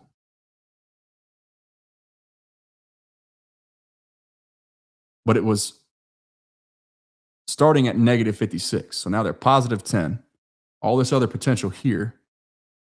And that doesn't include the inevitable cap savings when other players, at least 2 we know for a fact, but we all hope 3, assuming George Pickens, are inevitable.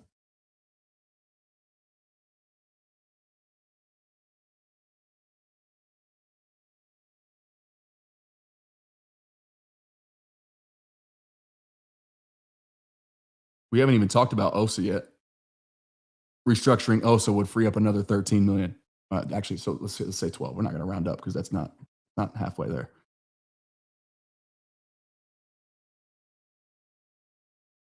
$12 million. Right there.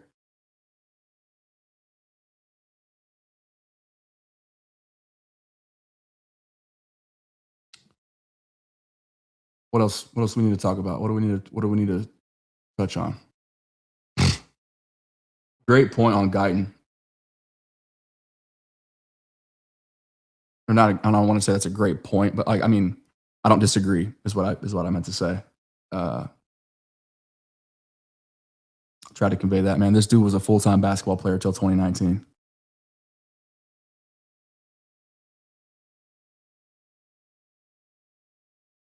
Played tight end and defensive line up until 2023. 1 year as a full-time starter, playing 1 year playing offensive line. And it was right tackle. He was a project, right? Remember, late in the first round, 24th overall to the Cowboys. That's not a first-round grade.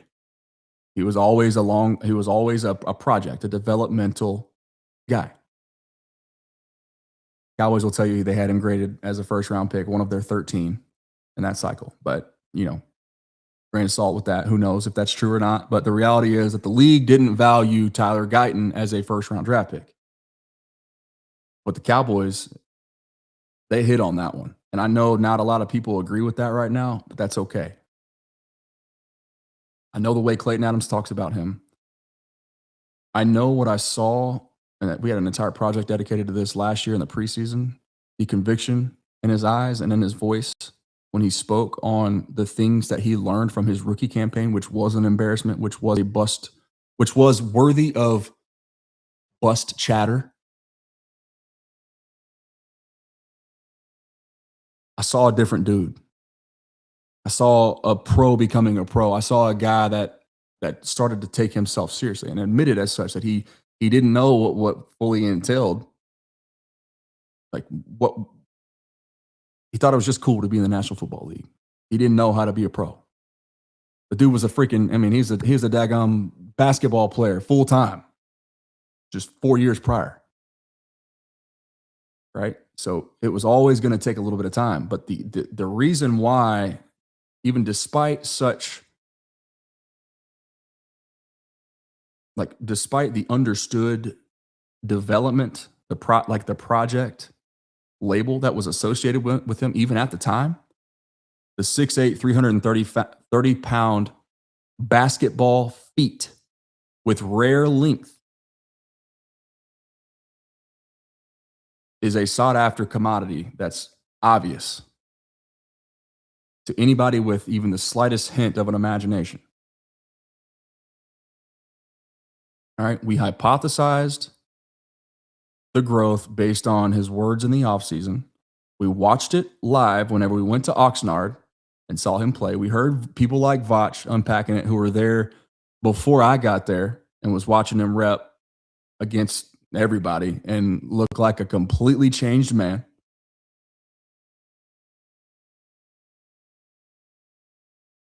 And now the guy who Shotty refers to, the coach who Shotty refers to as a superstar, that's going to be getting head coaching interviews and maybe becoming a head coach as early as next year. That's Clayton Adams. Go listen to the way that dude talks about Tyler Guyton. He validated our take when we said it was asinine to even think about moving Tyler Smith to left tackle full time. Because the reality is, when you move one guy, you have to move three at the offensive line. If you move Tyler Smith to left tackle, you are thereby moving Tyler Guyton to right tackle. But then you're also thereby trying to replace an all-pro at left guard. Because this outdated conventional wisdom has us thinking that the left tackle position is more valuable today than it truly is. Now, there's still aliens on the edge, as Clayton Adams, once again, will be the first one to tell you, but the league offenses are trending towards big again. Okay, so for those reasons, but then it was also, it was too like short-sighted to say that a guy who had been developing for now 2 years, which is twice as long as he played right tackle. He was developing for 2 years at left tackle. And we had seen significant growth, real growth, better production. I know it's going to sound crazy, but better mechanics, a more powerful grown man body than we ever saw when he was protecting Dylan Gabriel's blind side on the right tackle, over at right tackle at Oklahoma for 1 year. Why are we stopping all the progression that we've seen when he's the best version of himself, better than we ever saw when he was at right tackle to begin with? Why are we pushing him back over there?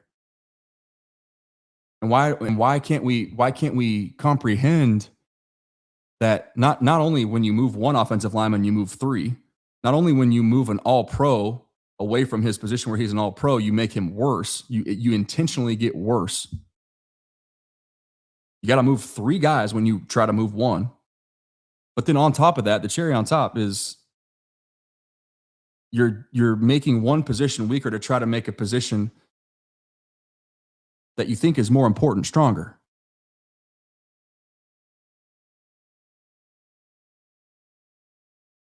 Why?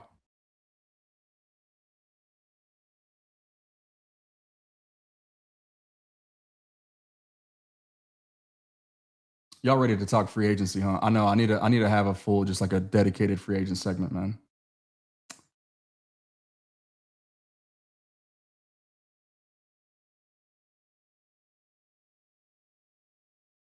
Spanford, yeah, he's tied in one as far as I'm concerned.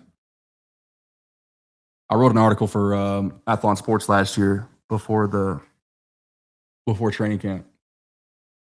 My project, my assignment at the time was to project the Cowboys starting lineup And the starting lineup projection was 12 personnel featuring Brevin Spanford.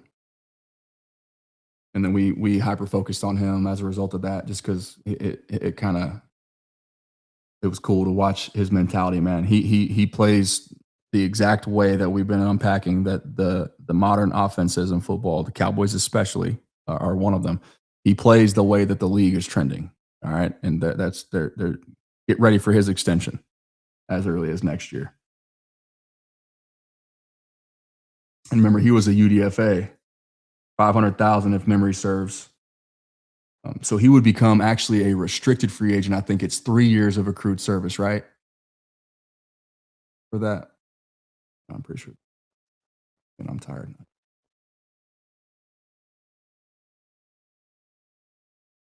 Angie said Ferg washes hands with butter and baby oil. That's hilarious.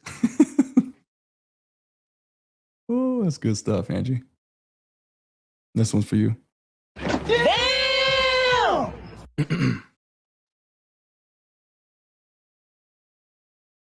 Lando, let him stay lost. You explained enough. I helped him. Hey, I'm trying, dude. I'm doing the best I can over here, Angie. And I try to be respectful and I try to give people grace, but it's just very clear that some people they're unwilling or unable to listen, and it is what it is. Nothing I can do. I do my best. Tired ass Cowboys fan says you broke it down to a T. Thank you, brother. I appreciate you. Appreciate you saying that. Thank you, man. Barlow says, I hope they give Spanford more opportunities over Ferguson last season. Man, just keep Spanford on the field and you're going to be all right.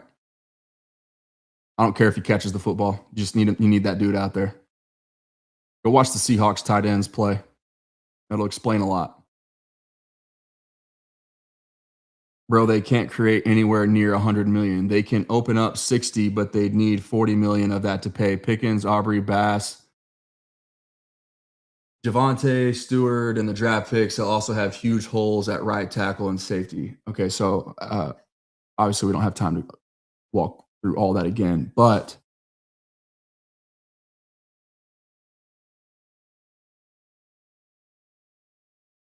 so like part of these problems that you've presented, they answer themselves assuming the extension anyway. Right. And I already said I never said that they could create I never said that they would have $100 million of cap space to spend. I said that they would create 100 million of $100+ million of cap savings with the 7 simple steps. One of those, as we have now, like one of those 7, assuming everything that's trending holds, is not going to be true. That's the Terrence Steele cut. They're going to retain Terrence Steele because they don't want to have another, like you said here, and you're right. They don't want to create a huge hole at right tackle. I agree. So there's 13 million that we may have forecasted that's not going to get allocated just from cutting Terrence Steele, but they can just as easily create it as we just unpacked with a simple restructure. I push that light switch over there, hit the button twice, and save 5 million from Jake Ferguson and 8 million if you want to from Deron Bland. And you've more than made up for the money that you would have saved by cutting Terrence Steele. Only now you don't have a right tackle hole to fill. Okay, but then also the other 3 moves that are going to create significant cap space this year via extensions.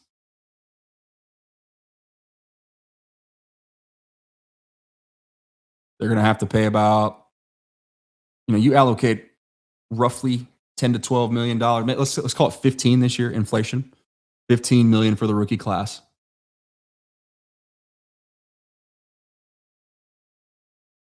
It's got to be factored in, but it's easy to account for. Try the best I can to unpack all that. Hopefully most people are with me.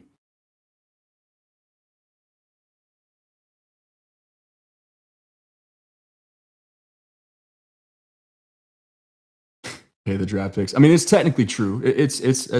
I mean, you do. They have to be factored into this equation. They absolutely. But yeah, it's kind of.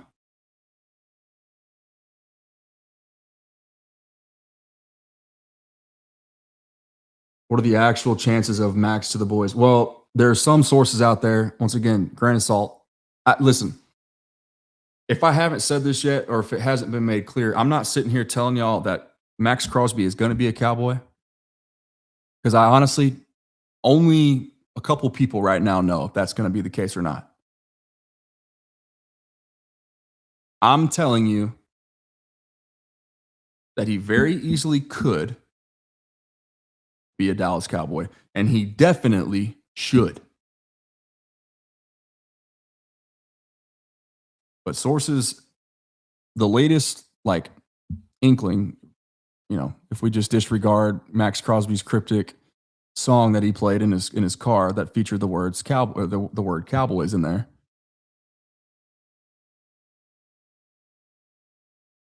The Bears and the Cowboys have been the most interested. The Cowboys have more draft capital.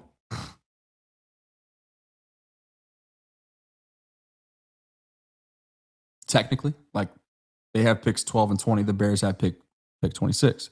But it's the Bears and the Cowboys that are the two most aggressive teams. The Bears have a surplus at the receiver position, because they've got Roma Dunze, who was their first round draft pick 2 years ago. They took Luther Burden Jr. last year.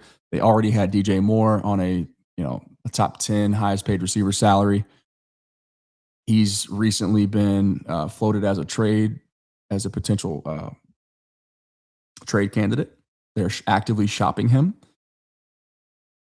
The Cowboys' positional surplus, where they would, in theory, have trade value, would be at the defensive tackle position. But for all the reasons that we just spent the last 2 hours discussing, I don't think that they're including Osa Odigizua into the mix. And even if they are, I don't know that it makes more sense for the Raiders to accept, say, I don't know, Osa in pick 20 or Osa in pick 12 for Max, when they could get DJ Moore in pick 26. Maybe they might. So my logic of the importance of the defensive tackle position, how difficult it is to find, I certainly would. I'm just saying, I know, we know for a fact that they're going to draft Fernando Mendoza. And so my thought process is just okay, veteran receiver, still highly productive.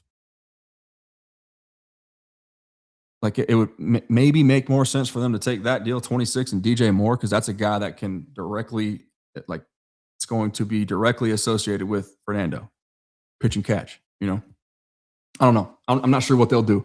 But to your question, what are the actual odds? What are the chances? I'd say the chances of the Cowboys landing Max Crosby are as good as anybody else or better in the National Football League, who has got the capital to make the trade happen, is willing to make the money work, and has the rest of the pieces in place to assume that they should continue adding and allocating resources to proven commodities with the goal towards the win it window and going for it now. Only a handful of those teams exist. So if we just say that there's 5 truly viable suitors, then the Cowboys have a 20% chance. If we trust the alleged hypothetical reports that it's the Cowboys and the Bears that are the most interested and the most aggressive, then it's 50-50.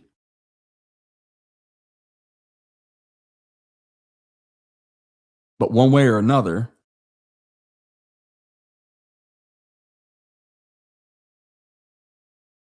we know that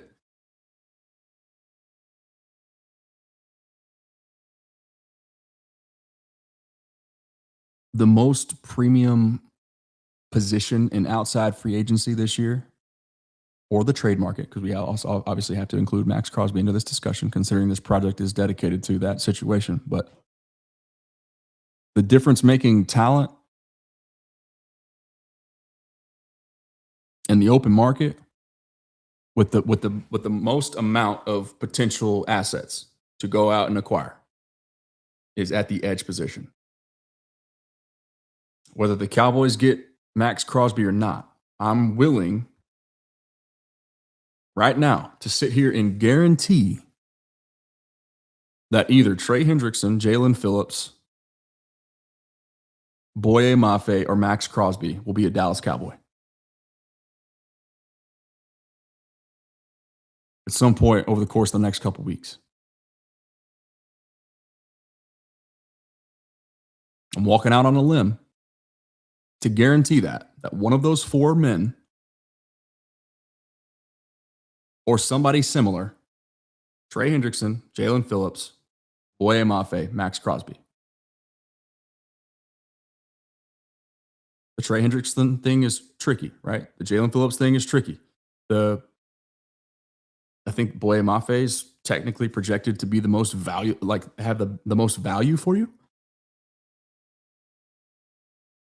But because you have to negotiate with those guys. And the Cowboys we're already forecasting are amidst negotiations, even as we speak, with not just Brandon Aubrey, not just George Pickens, not just Quentin Williams, not just Kenny Clark, but in these hypotheticals and my guarantee that I just laid out for you, that's another one. That's another complicated negotiation. We sit here and we try to unpack and it's like it's at the forefront of our minds, and I understand why, because draft picks are at a premium right now, but we're crying over the potential spilled milk of losing draft picks for Maxx Crosby, but we're forgetting that for a team like the Cowboys, who just proved to us last year to the tune of 5 trades to go out and try to make their team better, sending draft picks for veteran players, they're more willing to trade for talent than to negotiate for it. That's been their recent MO. That's what they're doing. They're kind of taking a page out of the Rams playbook a little bit, out of Howie Roseman's playbook a little bit. Both of those teams dabble in the open and the trade markets, obviously, but the Cowboys are finally doing what the true contenders are doing. They're conducting business in a way that would suggest that they're willing to do just about whatever it takes. And they've already kind of done that, haven't they? So I hope that answers your question, Alessandro. You do need 3 tight ends.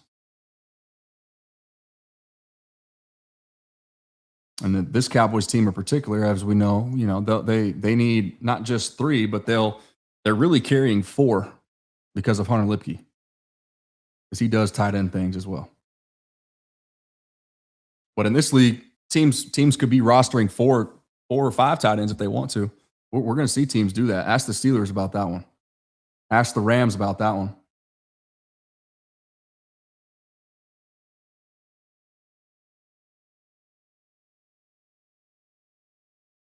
Yeah, and a Brandon Aubrey extension. Once again, guys, we can't think along the lines of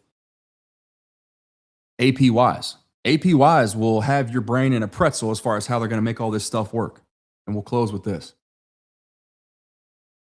The APY is irrelevant to the cap reflection. A Brandon Aubrey average annual value of, let's call it a 3-year extension at $8 million APY. Okay. Total contract value, just, a little bit under $30 million. Year 1, he's not accounting for $10 million of the salary cap. It'll be somewhere closer to the $3 to $4 million range, if that. Remember, and just if I have to do this, I guess I will. Year 1, after Dak Prescott was made the highest paid player in NFL history for the second time,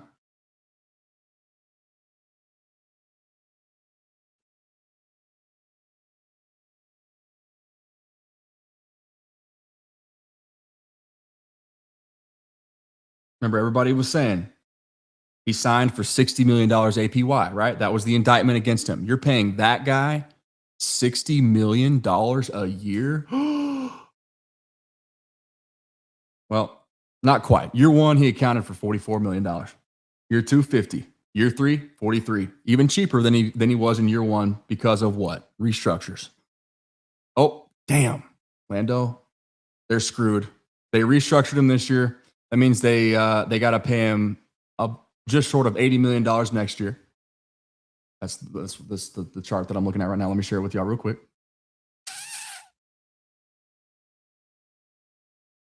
Oh, 2027. uh-oh, what we gonna do? And I think the rain, I'm gonna take that as my sign. It's time to wrap it up, because that's probably gonna impact the download, the upload, the latency, the lag, and all that type of stuff right now. So I don't want you guys to have jaded audio or video or all of the above. But guess what's gonna happen, guys? They're gonna restructure Dak Prescott again next year to make the money work if and when they have to. And it's all gonna be just fine. And then 3 years down the line, yeah, when that window comes to an end, when Dak's entering his age 35 season, or just concluded his age 35 season, he's out of guarantees, and he's out of technical he's an unrestricted free agent again in 2029, and the Cowboys have continued to kick the proverbial can. Yeah, they might have to have a 1 or 2 year reset. But for the fan base that's been starved of greatness, of the pinnacle of the sport for as long as we have, and that bees and moans as often as we do, and complains about Jerry Jones not being aggressive as often as we do, and makes fun of Stephen Jones for being cat boy and too conservative, and the Cowboys can't lose their jobs because it's a family run business. It's not the only one in the National Football League, but it is true. All these things, right? These indictments, these narratives about the Cowboys that just plagued mainstream media and has just regurgitated just throughout the fan base and the general public. Cowboys will never win again as long as Jerry Jones is alive. Those people, all that right there, just because we might run into a situation, even despite how many times have I said it in this show here, the TV money. Listen, there's a reason why these contracts are all kind of running through about the 2029 years, when they're expecting that new TV money to come in, and they're going to have an agreement, and then boom, all the cap's going to blow up to the tune of 25%, like we've never seen. The most it's ever done in any year-over-year jump is $22 million. Now we're talking 25%, so we might be looking at a $90 million jump. That's 3 times more than the $31 million the Cowboys just deferred into the future in 1 year. And we're worried about dollars. Why? Even if there is just a cliff, 3 years down the road, there's a cliff. No e-brake, no otherwise emergency stop plan. Just, you know what? The money does matter. The salary cap doesn't boom as much as we forecasted. Okay, we got to hit the reset button in 2029. Even if that's the case, which it's not. It most likely only 1 year in the salary cap era has it actually gone down year over year, and that was, as we know, 2020. Even if that were true,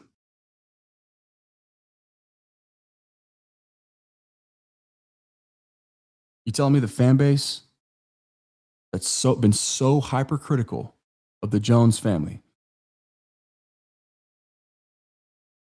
the fan base that does deserve better, that deserves free agency aggression, busting the budget, the win it window, all in, selectively aggressive, but more turn it up a notch. The fan base that deserves that. You're telling me that you're going to be upset that they kicked the can down the road a couple times with a couple big contracts and actually were aggressive and went for it for a change, for a 2 to 3 year stretch? Even if, worst case scenario, they don't win the Super Bowl, the salary cap doesn't really increase at the rate that we're forecasting currently. Dak sucks. CD gets hurt. George Pickens is a head case. They got to trade him. Tyler Smith's got a degenerative knee. Deron Bland's, his Liz Frank, his foot issue is a problem. He has to medically retire in 2027. All these other things. Savone Rebel Jr. never pans out to the first round caliber player that they thought they drafted at 76 overall. Keep going. Keep naming it. Tyler Guyton is the bust player that people so foolishly rushed to the conclusion of after just 1 year, when this guy was a spring chicken at the sport, much less the position. All that's true.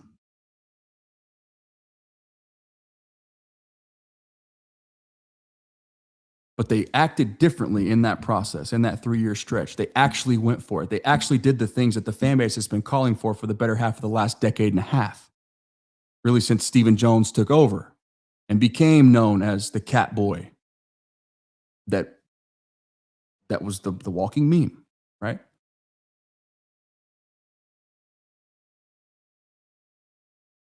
All that different, all that aggressive, all that going for it.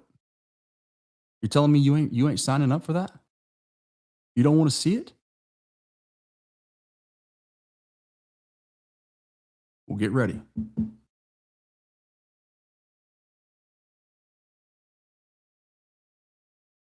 Because you're about to see it.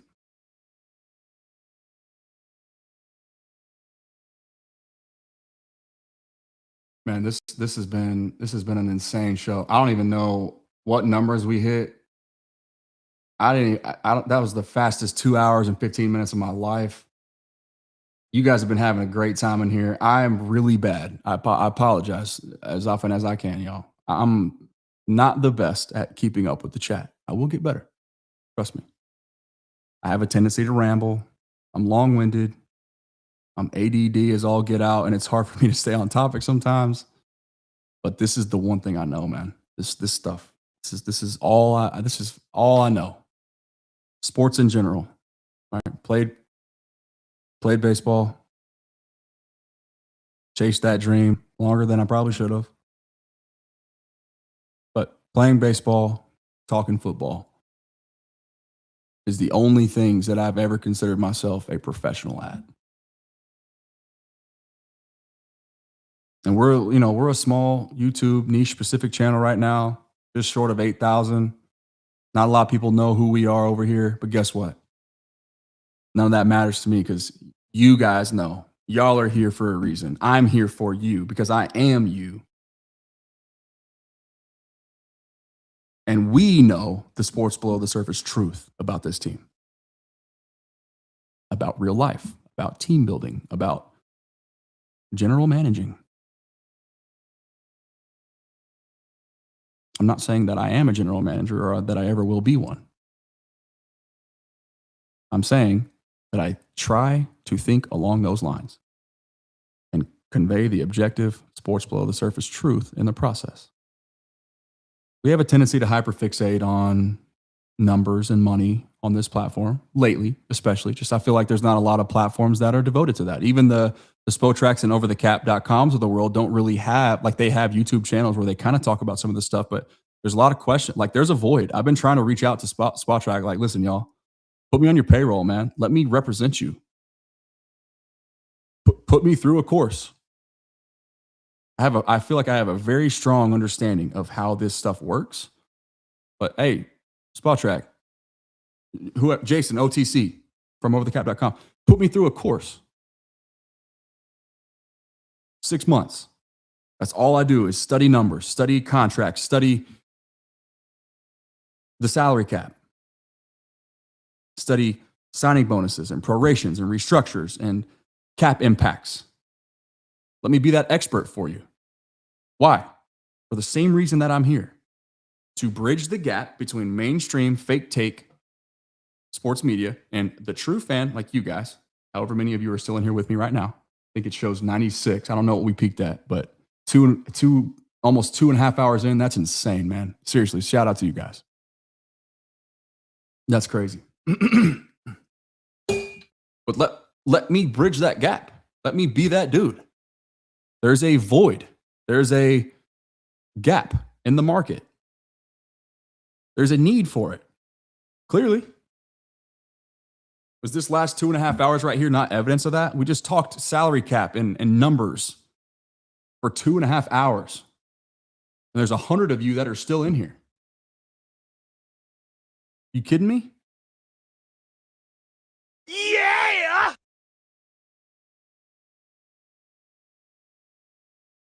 I appreciate you having my back, tired ass Cowboys fan. Thank you, bro. I'm gonna have to make you a mod one day too.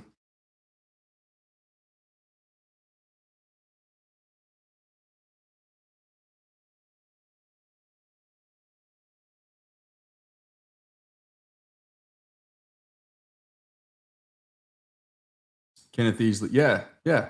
Great point, man. He says, Lando, you're right. You can't hit on a Tyron Smith just because you want it to happen. Yeah. That's the whole point. Go get a proven commodity where you eliminate the guesswork, because the trait that matters most is the one between the ears that we can't accurately project and measure. The S2 cognition test is changing that slowly but surely. Remember, the Cowboys are one of the 14 teams as of 2024 that subscribed or paid for their services. It's a modernized way of testing reaction time, memory recall, hand-eye coordination, and all sorts of other brain, neural activity. Basically, it's a measure of a player's ability to process complex information and in a timely manner.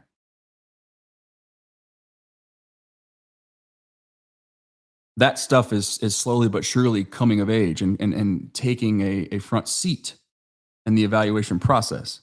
That's why we spend so much time talking about the person behind the player. A lot of you guys remember those conversations from last offseason when Shadi began to really exemplify and embody what it means to take football as serious as he does as a relationship-first business. Because it's psychology. It's the sports below the surface, the inside the mind of the athlete that you have to understand, appreciate, relate to, and then be able to also tap into. It's why he told us, hey, I need my defensive coordinator, much like the offensive staff that I put together last year, and the rest of my defensive coordinator support staff, I need my DC and his support staff to be able to fit 3 sets of particular criteria. What were they? You got to be passionate about your job. You got to love what you do. Number 2, you have to have the ability to teach. You got to be a good teacher. But then number 3, you got to be able to teach complex information in a palatable manner. Why?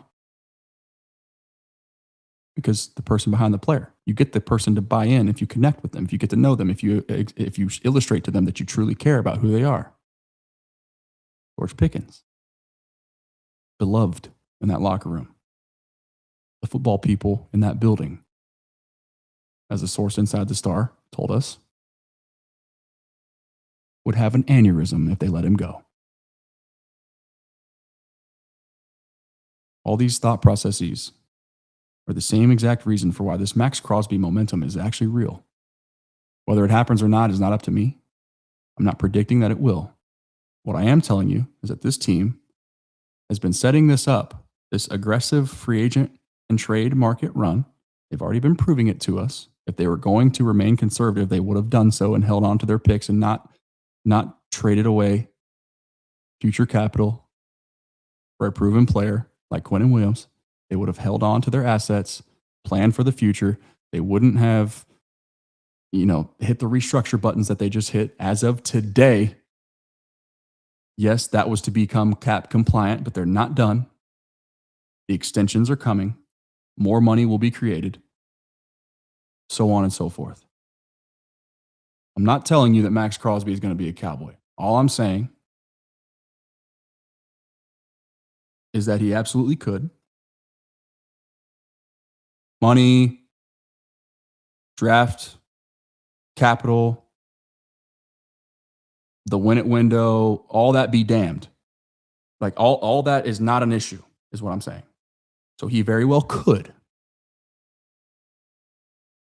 But he absolutely should. That's what I'm saying. Okay. And then I took it a step further for you. I'm guaranteeing, because of how strongly I believe in all the evidence and the information that we've tracked, unpacked, and creatively conveyed here for the last 12 months since Shadi showed up. I'm so confident in all the work and the due diligence that we've put in that I'm guaranteeing that either Maxx Crosby, Trey Hendrickson, Jalen Phillips, or Boye Mafe, because those are, in my opinion, the 4 most impactful available edge players. Maybe Jonathan Grenard. That's another one that's kind of That's somebody that I've gotta study a little bit because that's new. That's new information. Him being on the trade block is new. So maybe that's an option there. Maybe the connection with Christian Parker's coaching staff. You can make, you can connect those dots and make that make sense. Okay. So he might be the fifth player that I would add to that guarantee. I don't know that I feel that way. I don't know how strongly I feel about his game. I know who I used to think of him as. I know his reputation, but I got to see it. I got to study it. I got to see what the numbers look like, all that stuff. Obviously, the money's always going to work, but I got to look into it a little bit further. So put a pin in that one. So we'll call it 4.5. Maybe Jonathan Grenard is the fifth. But I'm guaranteeing that one of those four men is a Dallas Cowboy here as early as the next week. We're going to know real quick, very soon. Okay.